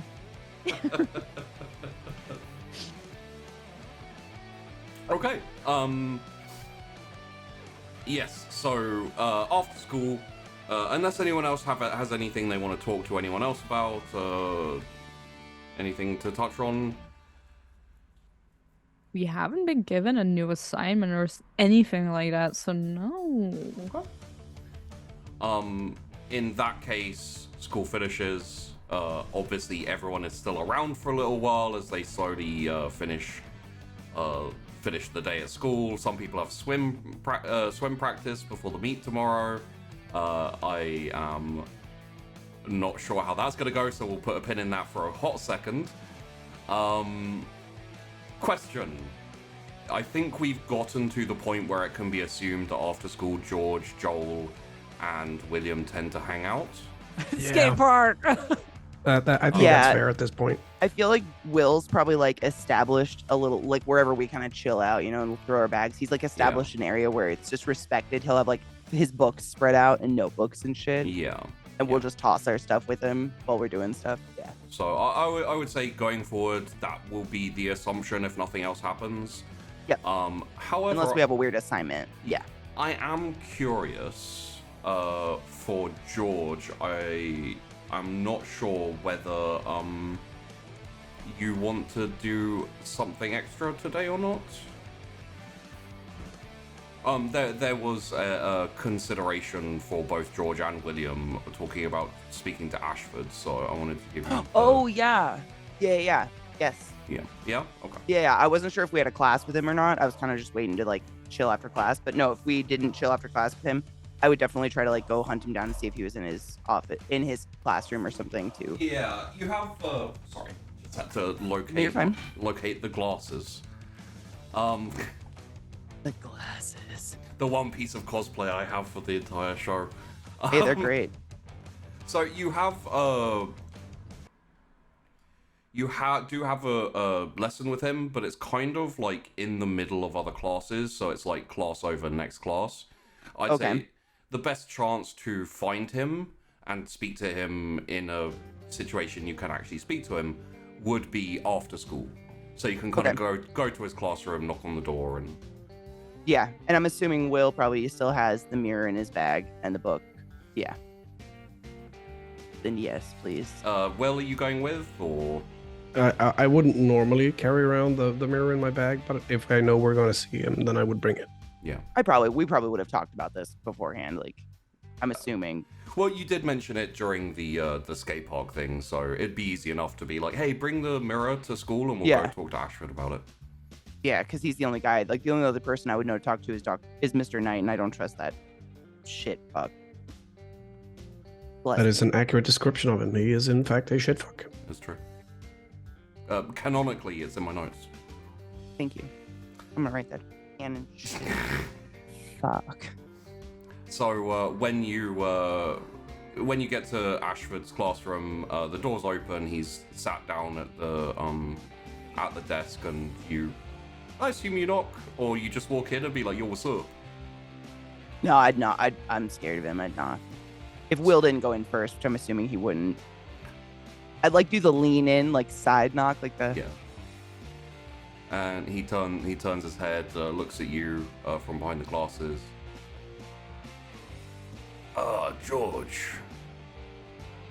Oh yeah. Hi. Hi. I'm not bothering you. Are you busy? Are you busy? Come in. Close the door. Sit down. Okay. Sick. And she'll like grab Will by the front of his shirt and pull him. I like the idea of Will being around the corner so he can't see me, and then like peeking around the corner a little bit and then get yanked in. Yeah. Yeah. Pull him in, slam him into a desk, kind of close the door and be like, so, Will, do you have them thing? The mirror. Oh, yeah. And then Will brings out the mirror. Do you like show it to him or offer it to him? Yeah, no, I probably hold it up first. And he like leans forward. Oh, outs. Yeah. Yeah. I have one in my room. Is it just running around or? Oh, no, it's in a mirror. It's in a mirror. I just don't. What do we do with these? There's lots of them. Usually they tend to group up and to form a pack of sorts, yes.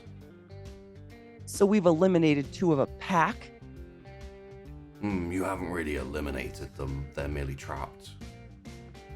Okay, what do we do with them? Can we recycle it? Well, if you want to destroy them, you can shatter the mirror, but you will be followed around by a dark cloud for a fair while after that. It's not the safest of means of disposal. Yeah. When he says that, Will goes, "See, I told you."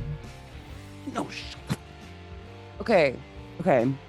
So, but okay, I've been talking to the Pooka that now lives with me apparently, Right. and he says that they're not. These are not good. They like eat your life force, and there's many in town, and we got 2 of them. But like, is this something we should be concerned about? It's not the most worrying thing we currently have to deal with, but no, yes, it is something that could become a big problem. Similar to the chupacabra. They grow, they gain more power, and they drain more life essence. Eventually, if left unchecked, you'll have tens, maybe even hundreds of people unable to wake up. At that, she's gonna like glance at the mirror with a weird like thing in it, thinking of it larger. Just chills. Horror. It's a horror. So you said this isn't the worst thing to worry about. No,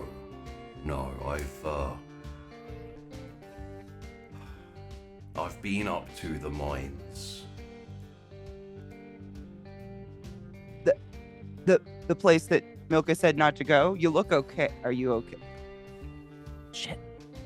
Will, how do we know if he's okay? I didn't go in, but I got a glance at what's down there. What is it? It's a Gyuki. I'm sorry. Bless you.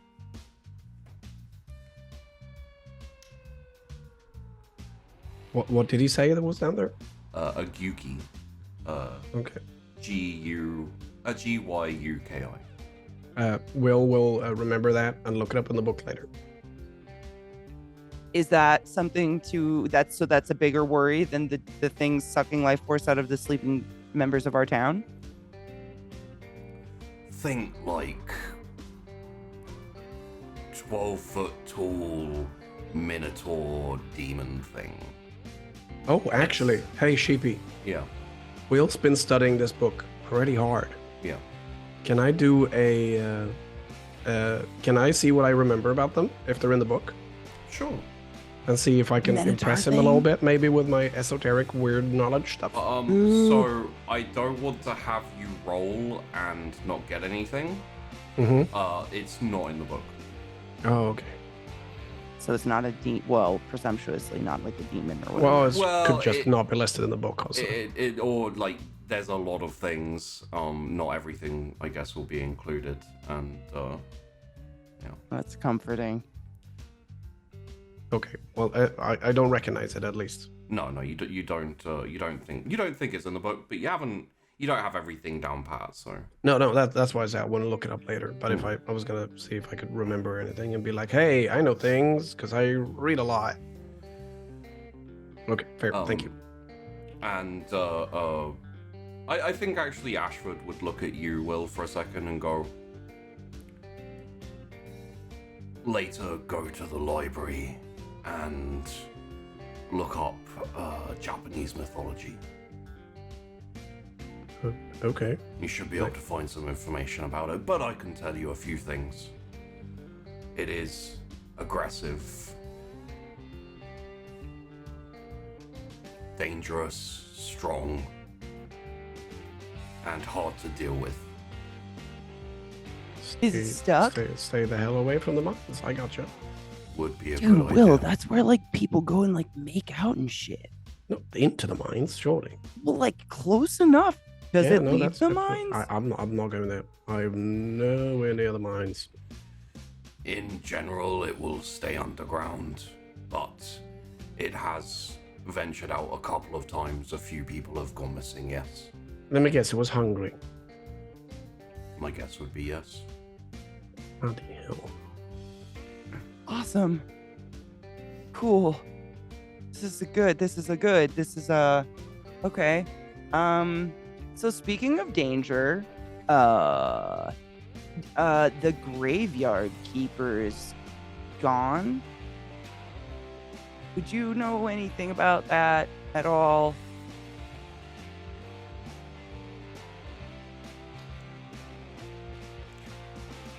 What happened? Not a hundo on that one. But I just went up to like ask some questions or something, and his entire home is just burnt to the ground. And Will used his like face, the And Will holds up his hand like, that, and saw there's no trace of anything. But it smelled like, you remember when Miss Peach is like, and then when Mr. Knight like, it smelled like that. And I talked to Milka, the Pooka. This is just, I'm so sorry. I know this sounds, it doesn't sound, Hellfire? Hellflame. So you know of it.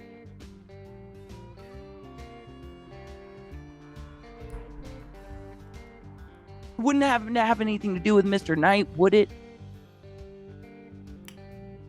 Possibly.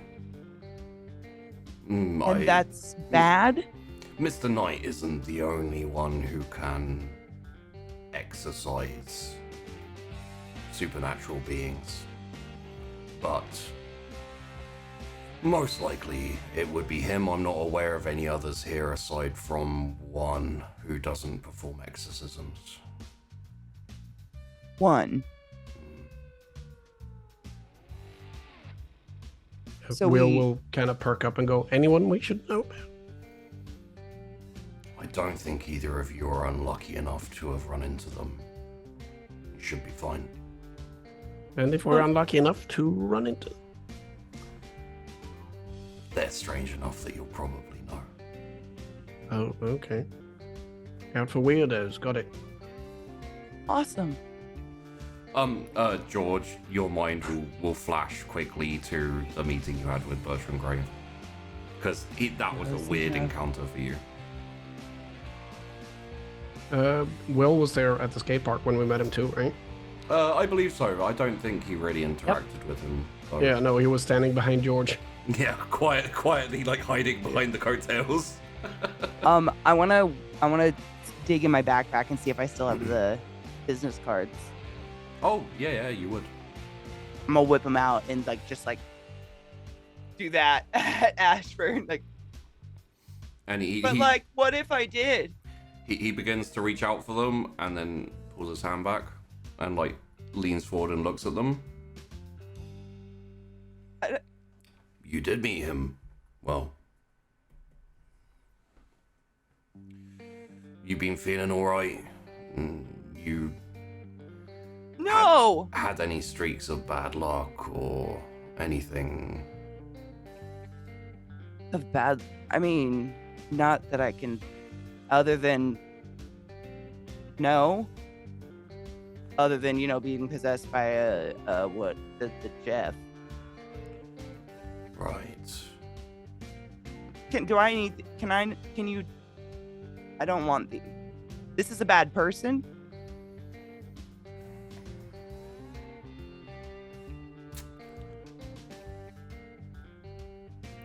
No worse than me. In general. Alright. But about the bad luck, what's with the bad luck? Why'd you ask if I was having bad luck? Bertie sometimes likes to put little curses on items and give them to you. It could be anything from getting rained on to stubbing your toe or being hit by a car. At that, she's gonna like look at the cards in her hand, crumple them up, and eat them. As you eat them, you feel you feel them like go down your throat, and then you feel this kind of like. The best way to describe it is you feel like this kind of smoky, ashy like sensation, almost like something is burning on the cards, as they shift away from like just your regular stomach into that other space, that other stomach.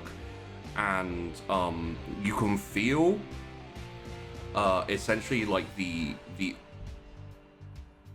you feel what's the best way to describe this? Poopy.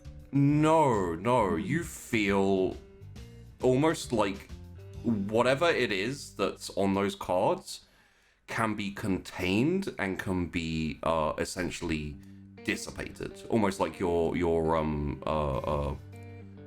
digesting them, or can be stored and can be like I'll say it for the sake of it, but regurgitated later. Like you feel that option there of kind of like it's kind of like do you want to shred it or do you want to store it for later? Store it for later. Okay. But I don't say anything about it. Yeah. You just kind of like standing there for a second and just like, and then you feel that sensation of like it's always there. When you've eaten something and now like you're storing something, like with the light, you can feel it there, almost like it's floating beside you, like this weird space that is and yeah. For yeah, now. I think she probably during the feeling, because it's new and it's not like someone's actually telling her what this is. Yeah. It's probably the fear of like, I don't really understand what this is, and Yeah. destroying it completely seems stupid. Like if I digest it, do I absorb it and then yeah. Am I gonna have to shit that out? I don't want to do that. Looks like the problem's solved. Yeah.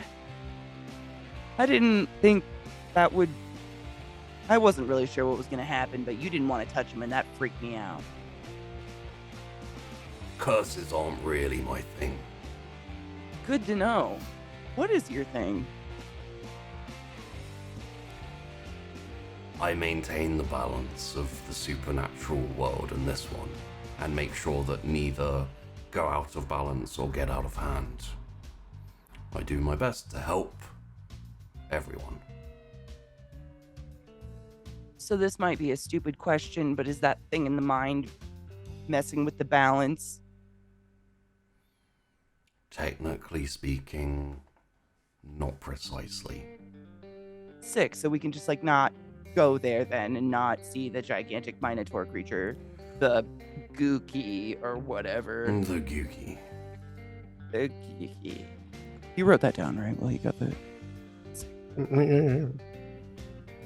Write that down.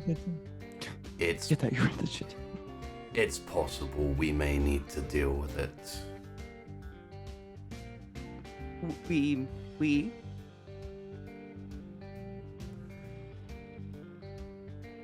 Well, unless you don't think you can. I just don't know, like, what I would do about a that's a big cow person, right? To a degree, yes. I would say, if we're talking less mythologically, it resembles a mixture of troll and minotaur to a degree.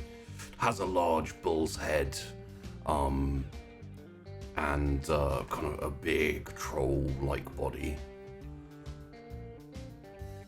Maybe Tori could just tell it to go away.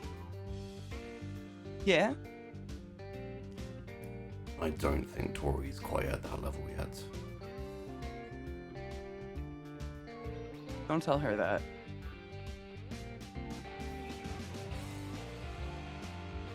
Wow. Am I just going to be hit with... So, like, what happened to the graveyard keeper? Am I going to be burned alive by flame fire burning stuff? Hellflame. That... Why would you? I don't know.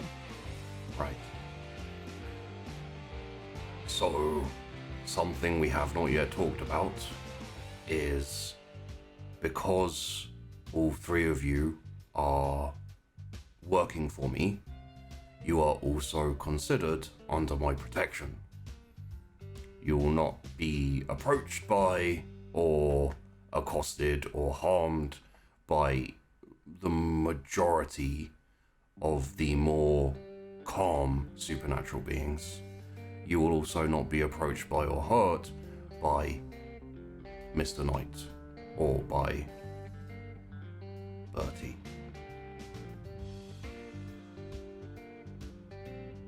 Did you say 3 of us? Yeah.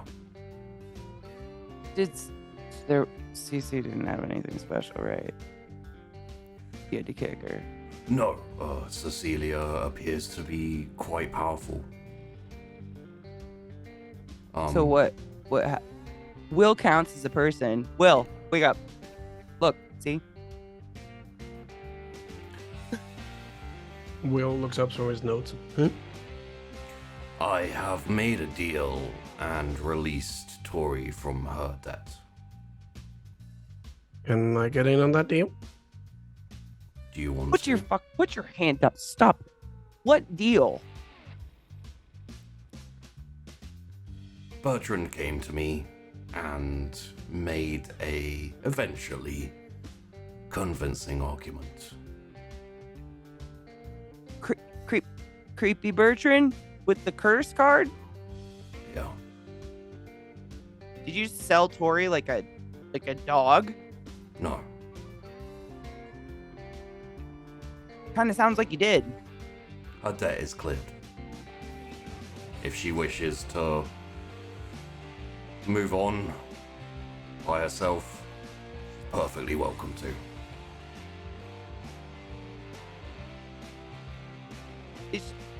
But then she's not being protected. Is she? I don't understand. Did her debt just move? No. What's the deal? Not that Well- I want to be involved with that creepo, but I don't want to be in debt hundreds of thousands of dollars or whatever to you. Well, you realize you don't actually have to pay me that money. I do, but the alternative was like the death with the peaches. Well, so in that situation, I said the other option is death, and you said, okay, I'll take that, please. Oh, so we get more options as this goes along. No, the other option is pretty much still death. I won't kill you, but you will die. Is Tori gonna die? Possibly. It depends how well she's looked after. Like a dog.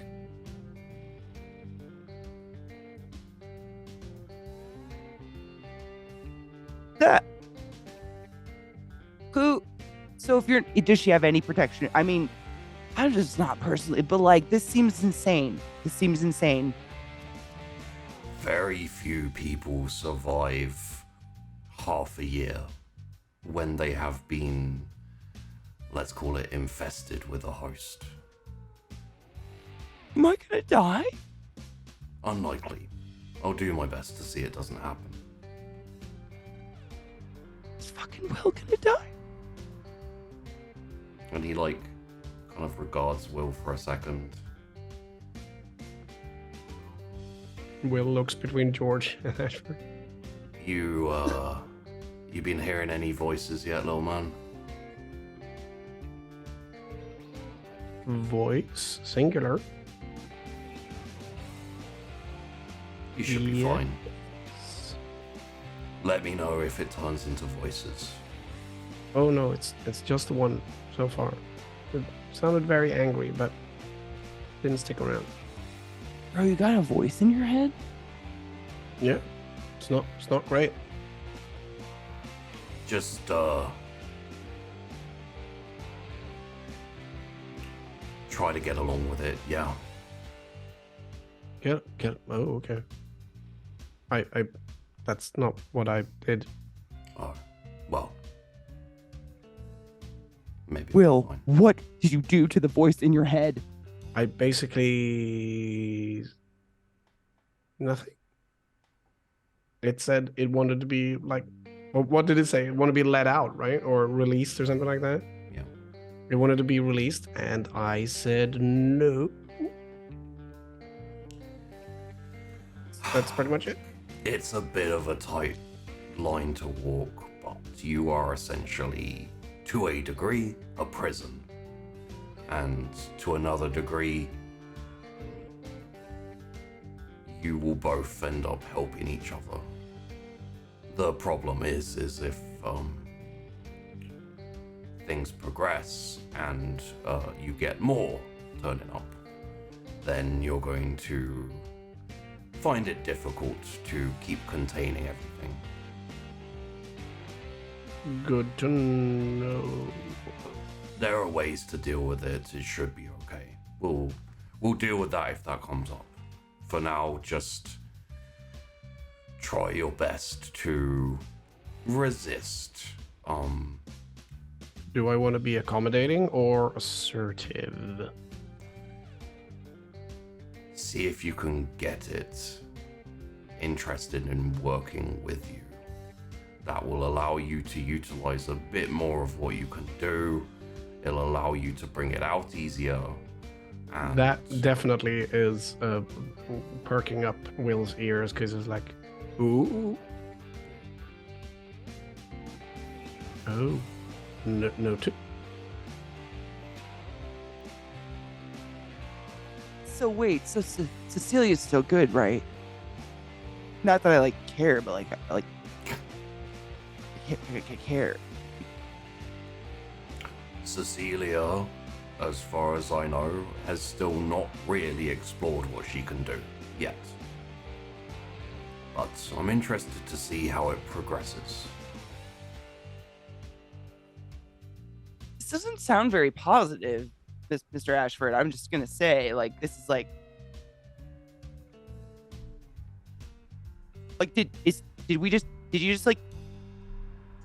did you release Tori knowing that this was dangerous?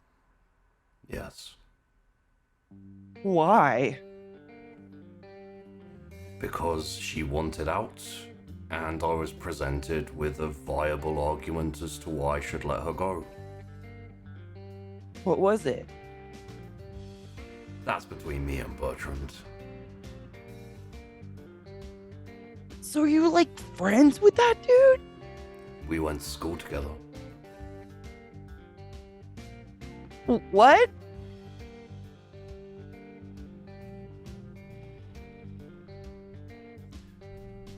We This is- well, university, same thing. In the Stone Age? I'm not quite that old. She probably notices that he doesn't get totally offended though. It might be closer than she was jokingly meaning. We Dusty old shit. we had a group of us in university. Myself,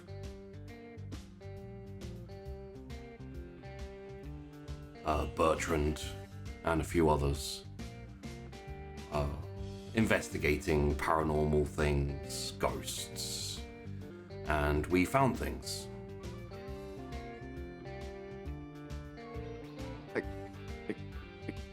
Artifacts, bone, like a dinosaur, or Similar. what does that have to do with us? Well, when these things happened to us, we didn't have anyone looking out for us. Will kind of raises his hand again. Yeah. So, are we in debt to you because of student loans? No. Okay. No, you're in debt to me because I saved your lives. And because if I was to let you go, you would probably be dead fairly quickly. Yeah, I don't want to. And Will writes that down. You can, like, the camera can see over his shoulder, dead without Ashford. You could, of course, try your luck with Bertrand or with Mr. Knight, but I don't think you'd find either of their methods particularly tasteful or... And Tori did? Apparently. I'm lost. Okay. So, are we, like, not on the same team anymore? 'Cause she can, like, tell us to literally jump off a cliff. It's unlikely that will happen. Sick. But now you no longer protect her. And maybe Bertrand, curse it. This seems just... Okay. Is Mr. Knight also rallying troops? Like, is this, like, a thing? I don't think so. To my knowledge, Morgan tends to work alone, and as far as I've seen, no one else has been called in yet, so... Sick. So he's just out there burning up graveyards and stuff alone. That is a good point. We were going to need to do something about the graveyard. Okay, so, like, Will used his...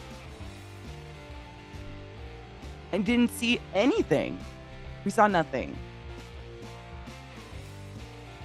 Did you tell Ashford about everything? Like what was seen, like the orange kind of misty glow and the... I think we described it to him in fairly intricate detail, yeah.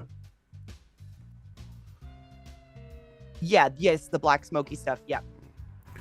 Right, my brain. The fact that there was no residual leftovers implies that there wasn't another supernatural entity that did anything. If it was any of you, you would have left some form of trail, which means that either something happened to... Crap, I can't remember his name. The dog. The dog guy, Yeah. Snoop, let's call him. Did he have a name to us? I don't even know. Yes, he did. But because you kept talking about him to Pooka kept calling him the dog, and I forgot what his name is. In my head, I you just gotta, think of him as Campy. you gotta admit it's a catchy fucking name. It True. is. It is. It's in my notes. Wilbur Moran. Wilbur. The only one Will.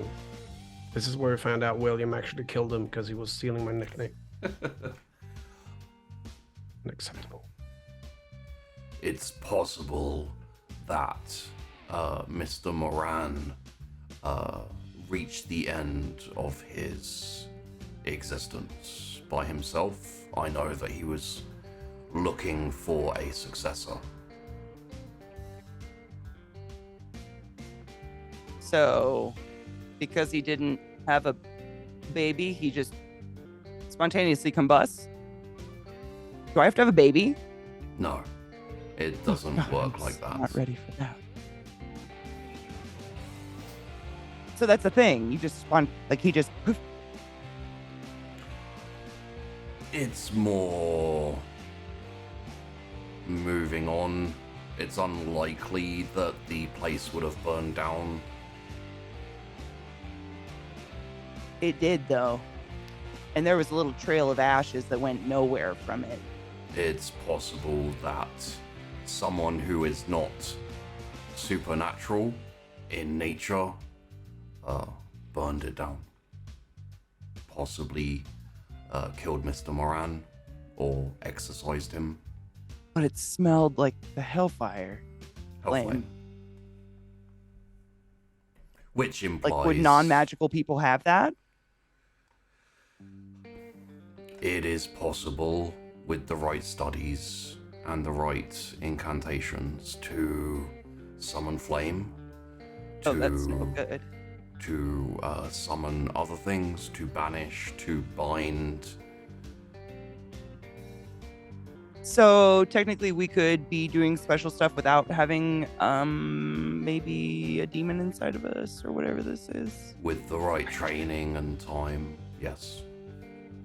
Awesome. I personally find it a lot easier just to use the gifts we're given. Given. That's a word. Pooka. The Pooka. Pooka told me that being like this makes us like extra super noticeable to everyone else. Is that something we should like? Can we do anything about that? That seems unsafe. You should be okay, as long as you don't gain the notice of anything too dangerous. Like the thing in the mines? I would imagine you'd have a decent chance between you of being safe against something like that. We're talking a bit more dangerous than that. And those exist here. Possibly not here. I haven't seen anything that overly worries me yet.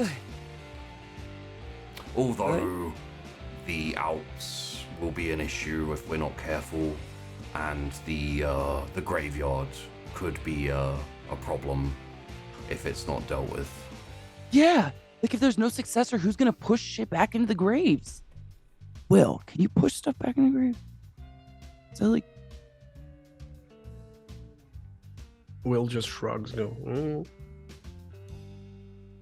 Like, are we just gonna have a zombie town now? There seems to be a lot of things going wrong at once.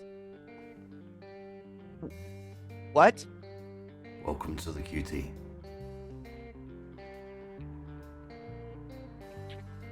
I think she literally would probably just slam around on her desk like, Yeah. Good just like, old Quail Town. how? Fuck. Cool. I'll tell you what. I'll go looking for the for where the Alps are currently nesting. See if I can find it. William, it would be worthwhile you taking a wander around town at night, seeing if you can pick up any of their trails. George, I have a job for you. Okay. I'm gonna need you to visit the graveyard tonight. At night time? Okay. Alone? Take Cecilia if you want, but if anything comes out of a grave, eat it.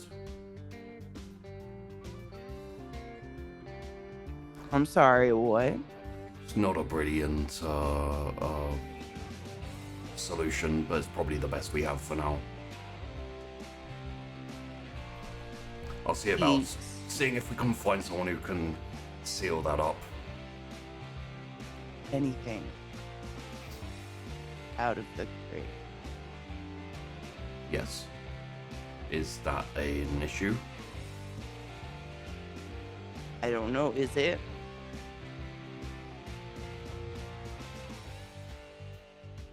No? Okay. Oh, okay. Is that... I guess we're just done. We're done. You know Okay. what? I don't have your eye, William. So... meet me outside the school, let's say around 10 p.m. tonight. We'll go hunting. Okay. Good. And George, you can probably handle this by yourself, but you seem nervous. Maybe ask Cecilia for some help. Okay. I just don't know how. Can I don't know how to get my mouth that big.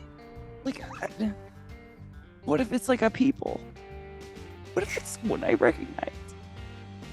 Shouldn't be a problem. Okay. The other option is to allow them to get rise from the grave, wander into town, maybe attack someone. Or possibly run into something worse and become worse. Right. Yeah, no, that definitely like illuminates the gravity of the situation. Yeah. Okay. Yeah. Graveyard. Graveyard. You should She's be making fine. a mental note to go home and grab a steak knife and a large fork. You should be fine until about midnight. What does that mean? Yeah, in general, turn of midnight is when they start to rise. Oh, I thought you meant something worse, like that I couldn't deal with at midnight. Oh, It's my bad. You wouldn't do that. George has to bite the zombies before the zombies bite George. William, Yes, do you have lemons at home? I think so. Yes, for tea. Like a big bag of them. I'm gonna think maybe about. We need about 30 or 40 lemons, probably. Oh yeah, we don't have that many now. I will make a stop. You're 40. Imagine if he said yes. I will make a stop at the store before tonight. Pick up some lemons. Okay. Well, And then we'll like, for the, yeah. Okay, yep. do you have any more questions? Oh no, sorry. She was totally like blanking, yeah. staring at the board, probably thinking like, what the. No. Oh, thank you. No, that's as long as no imminent danger. That was basically. Well, come on, grab him. Yep, lately, I imagine. In a Oh, flurry of papers and pens. and be careful of the believer. It is a fairly rough one. The believer? As the door shuts behind them. Yeah. Will, do you have that book? Anything about Mhm. a believer? Is it in the book? What the hell is that? As they're walking away. It is not in the book. Not in here.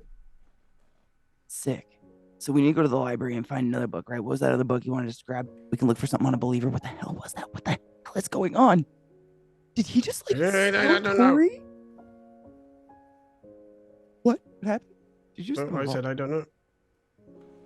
I'm going to look up the Minotaur thing.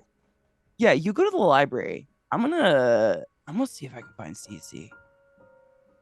Not that I don't think I can do it alone, because like I could obviously like do it alone. But like, Mm-hmm. shut up. Just like punch him in the shoulder and walk away. Speed walk away. Okay.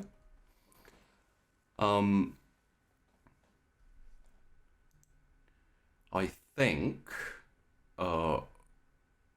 finally, we should probably lead up for next episode to the swim practice for this afternoon, because I'm not sure how that's gonna go. I'm really excited for swim practice. Yes. Essentially, school has ended for the day, and Last practice before the meet time. Serious training business. Getting Duh. everybody there, Yep. Captain stuff.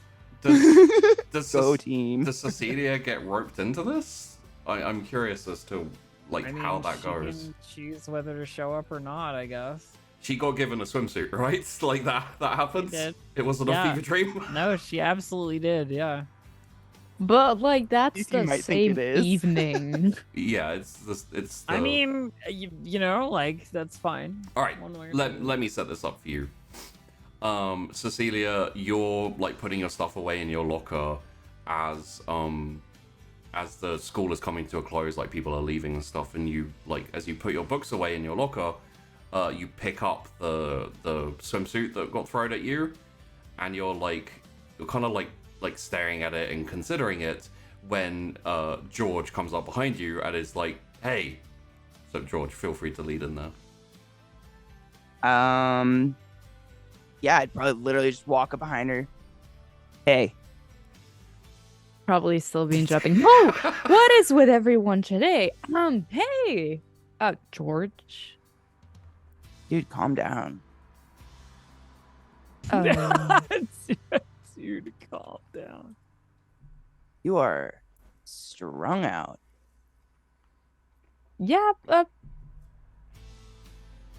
Processing for a moment that they don't usually talk in the hallways like this. Yeah. Yeah. Busy day. What?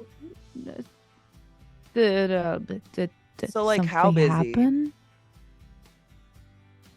happen?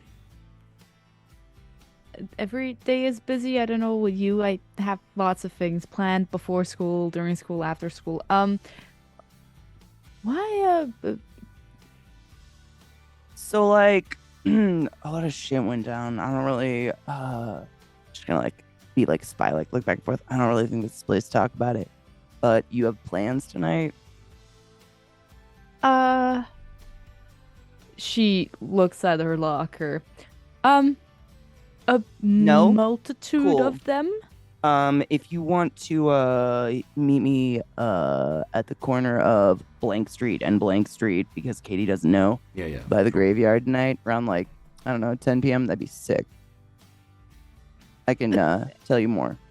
Hey George, you totally have your own thing and it suits you great and stuff, but like This isn't my thing. don't- This is an Ashford thing. I don't do oh okay. It was This is an I know Ashford- you it's not hang I know you drugs. do lots. Oh okay, yeah. I just It's fine. you and your friend group seem to always No, do it's things at cool. night. Yeah. No, I would have got it too. And you're gonna tell the others what's up? What? The others. Will knows.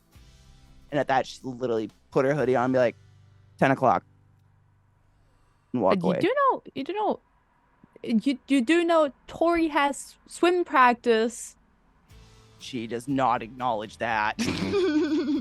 We don't have time for traitors. Great conversation, George. Thanks.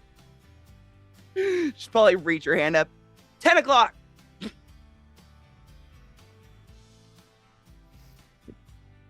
Yep. Bye. Yeah. Okay. And the camera fades out on Cecilia looking a little confused, a little nonplussed, and probably unsure of what she's doing this afternoon, this evening, tonight, and just generally in life, probably. As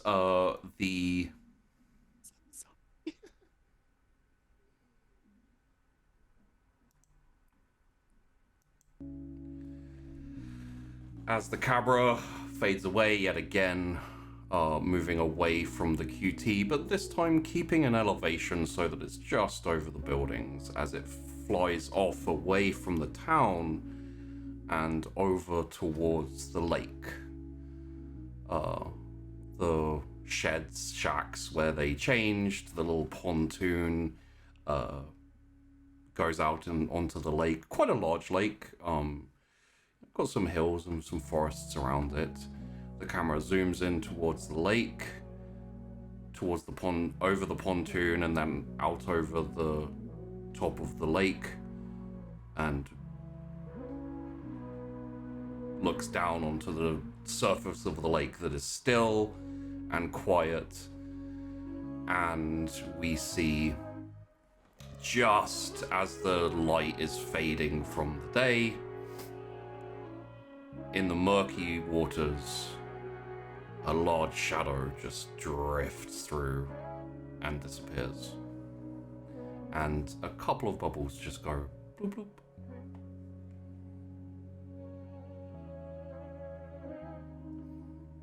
So,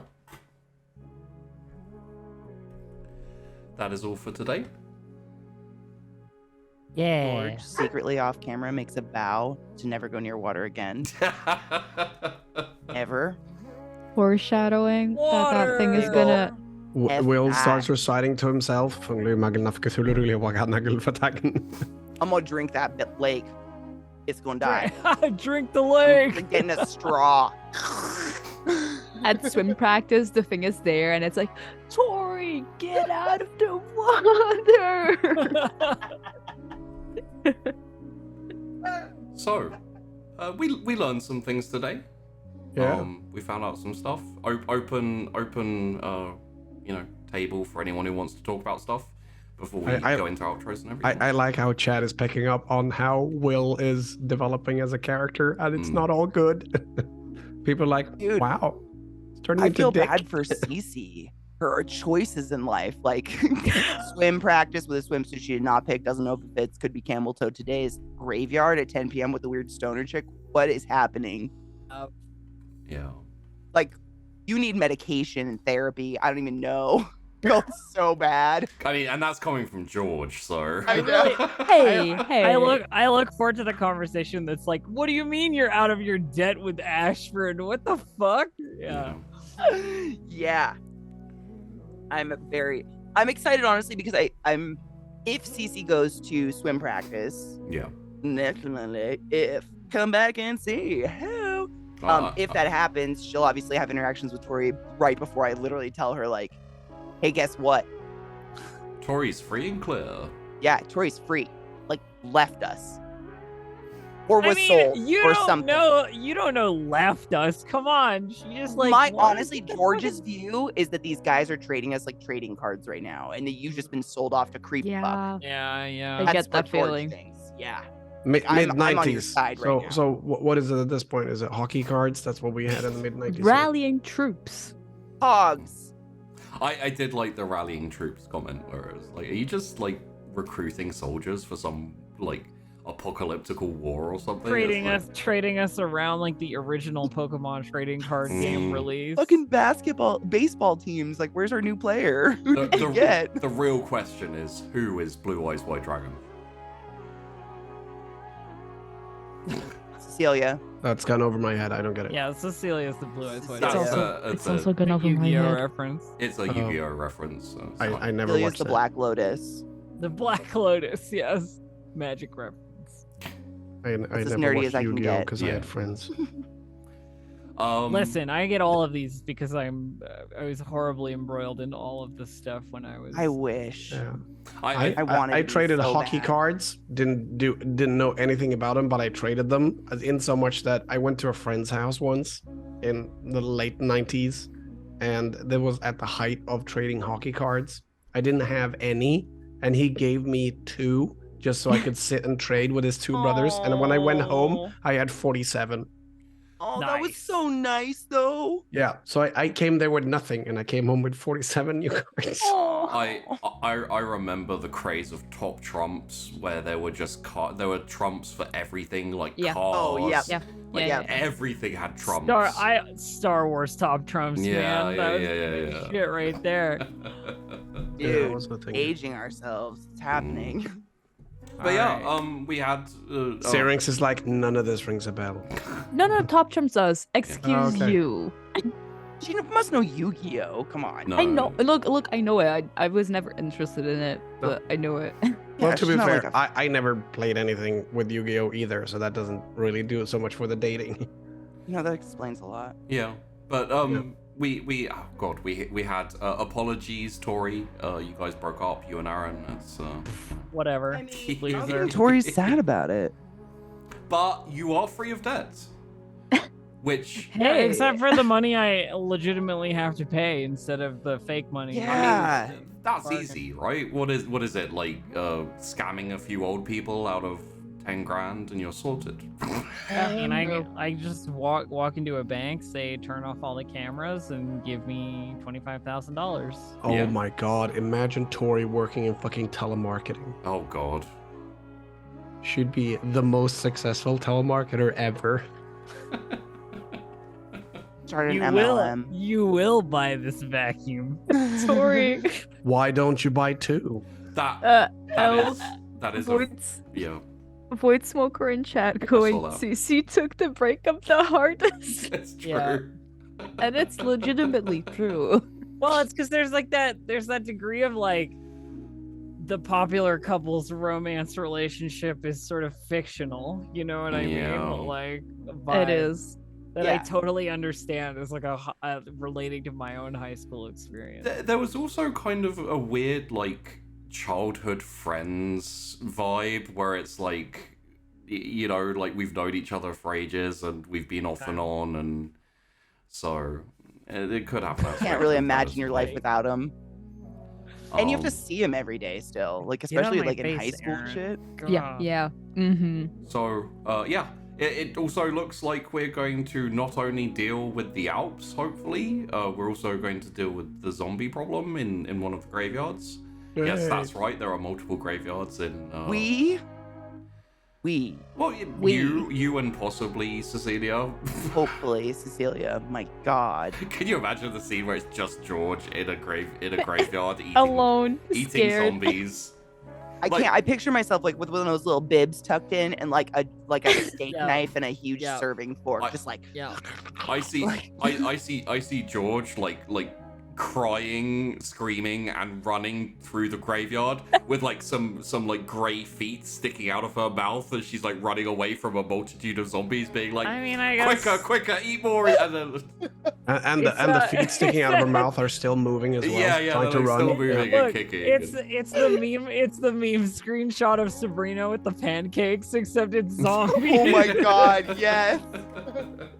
Meanwhile, Cecilia's at the back of the zombie pack, like, I'm trying, just ripping things in half and tossing them to the wind. Oh, The text that- on the Oh meme my is god, just- that's the the perfect text thing. on the meme is The just reasons- zombies, more zombies, more zombies. The reason Cecilia is there is to make the zombies bite-sized for George. Oh my God. She is the tenderizer. we just got a. Considering the name of unoriginal poster, that was a pretty good original post, which is there any Tory relationship at school that isn't fictional? I mean, it's true. Has she ever been taught to have anything that's not? I mean, mind blown. Genuine relationships were for when you were younger. Yes. Oh. That's Also, I'd like to apologize again to chat about the state of me generally. And the reason I keep disappearing or leaning down this way is because should- this is my spit bucket, Oh. which is where I lean over to cough up my lungs. Yeah. And well, Bro, you did great, and I didn't even hear you cough once. Speaking of, we should get you off of this call and back into like bed or some shit. no, the worst thing is it's As worse you when I keep go to bed. I was fine this morning, and then I Yeah. lay down for like an hour, and I woke up and I have this huge lump in my throat that I Yeah. cannot get rid of. Isn't that the way it goes, though? That's Yeah, how I was when I was you, sick. When you Yeah. sleep, and you just wake up and you feel like death, and you're like, oh. Yep. Yeah. Takes And then you you'll have like ages to, that wonderful moment in the middle of the day that you feel kind of okay. Yeah. And then it's And then- Yeah. The only other thing of note, I guess, would be the little chat with Ashford. We found out some things. the um, Minotaur. Well, not a Minotaur. What is it called? A Gyuki? Mine a Which- tour. Gyuki. Gyuki? Am I saying that right? Yes. Gyuki. Okay. Would you like I can probably throw up a quick little image. Yeah. Are you putting it in Discord? Yeah, I'll throw it in the Discord. So As there, far as there- I remember, the Yuki is like an ox spider. Yeah. I don't like any of it, no matter what. So I'm trying to find a good image reference to the. And they're Yuki. usually huge. Yeah, they're pretty big. I imagine it's got to be big if it's living in the mines. Like if it needs that much room, you know? I don't know. We did also get a few other things from Ashford. I'm actually not sure if the characters picked them up or not. But Ashford went to university and had Yes. a paranormal group that was investigating paranormal things. Which was these guys. Morgan. Got a first name drop there, which means friendlies. Yes. And Birdie. And Birdie. Bertie, Bertrand. Mhm. And so I don't want to draw too much attention to it, but I realize as you're, talking and stuff, you don't always pick up everything. So I will say there was a moment when he said, when he was talking about his paranormal group in university, he did make reference to, like we didn't get any help. Yeah. Oh. Yeah. There were used to be 35 4 of people in that them. group, and they're all fucking dead. I don't think you got mention of how many of them there were. We're reliving the past. One of us will have to die. It's gonna be me. And something about the believer. The Believer. Oh my god, yes, I wrote that down. And not the song. No, but that's why Will's going to the library A song. while I went and, I think I scared Cece.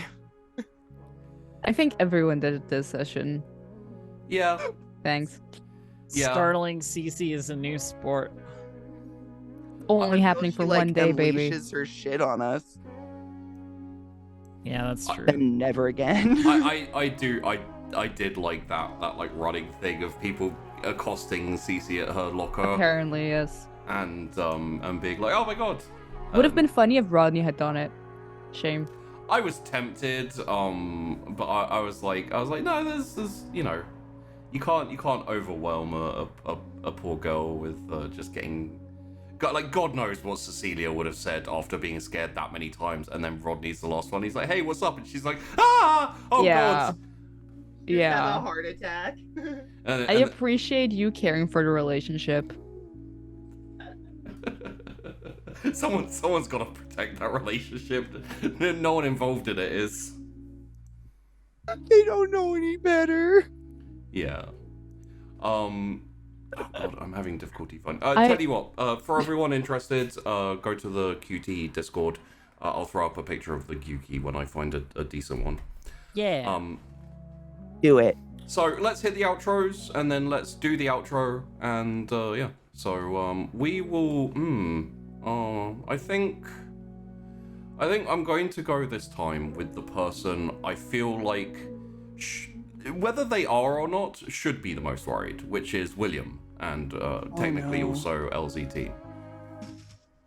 See, I'm worried. William's not worried. I am very worried. Yeah. William doesn't know what the fuck he's gotten into. Poor Willie. That's the issue.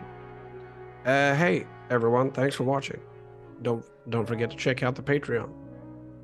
And you can find me hunched over and coughing my lungs out, or filling my face with tea.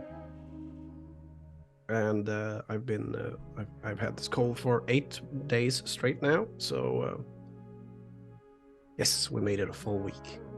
And yeah, so I'm gonna be over there. And you can find me everywhere at Lima Zulu Tango. If there isn't a Lima Zulu Tango, I'm not there. I'm gonna hot potato it over to Katie. Hey, I was gonna take it from you because I felt like you were losing it there.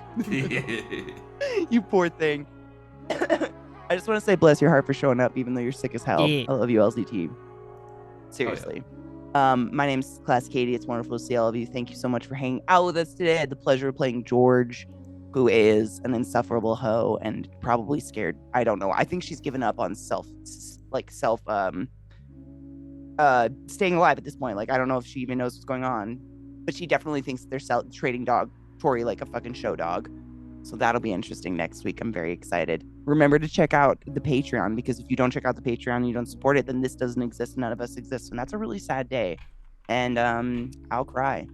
So thanks for that. I'm gonna bounce it over to Elf, who's not on a shelf. It is, yeah. It is me, Elf. You can find me at twitch.tv/distractedelf or on Twitter at distractedelf. At the moment, you're gonna find a lot of Path of Exile content because I'm heavily obsessed with the new leagues. So, yeah, and maybe upcoming RPG stuff, maybe, plan, sort of. Anyway, go ahead, Syrinx. Thanks. Ominous voice in the back. Hey, I'm Syrinx. I've been playing Cecilia. I felt so bad today at that one moment where I told, or Cecilia told Tina that, like, it was like, oh, not everyone can be perfect, or like, not everything can be perfect. She was like, oh, but not everyone's me. And then you mentioned it, and I was like, oh, yeah, she wouldn't notice that, Tina. I felt fucking horrible after that. And I was like, yeah, I did that. I chose that. But you can PC find chose me. that. Yeah. You can find me on Twitter and Instagram as such, and I'm looking forward to next week where I need to choose between swimming practice, actual life stuff, or graveyard helping. So and I will swing it back to Sheepy. Yeah. And I'm Sheepdog. I run the Wandering Inn. We talked at the beginning about all the places you can go and do things, Twitter, etc. For the outro, I will just say consider going to check the Patreon. Consider pledging to help us pay the cast and create more shows. My intention, my desire is to get to at least 2 shows being run a week, and also additional shows recorded, and I want to do experimental stuff. I want to do strange things, and like I've already done it. Some sick ideas. I've already done it once before with Dragon Riders, and I have other ideas which I'd love to do. So yeah, go give that a look, give that a consider, and if you do pledge, and if you have already pledged, massive thanks, because you help me pay the cost, and you basically make it so that the show is here and working. So every show you see us do is thanks to you. With that said, and all awkward and all of those kind of things, let's hit that outro. Thank you for watching, everyone. Hope you enjoyed, and we'll see you next week. Bye.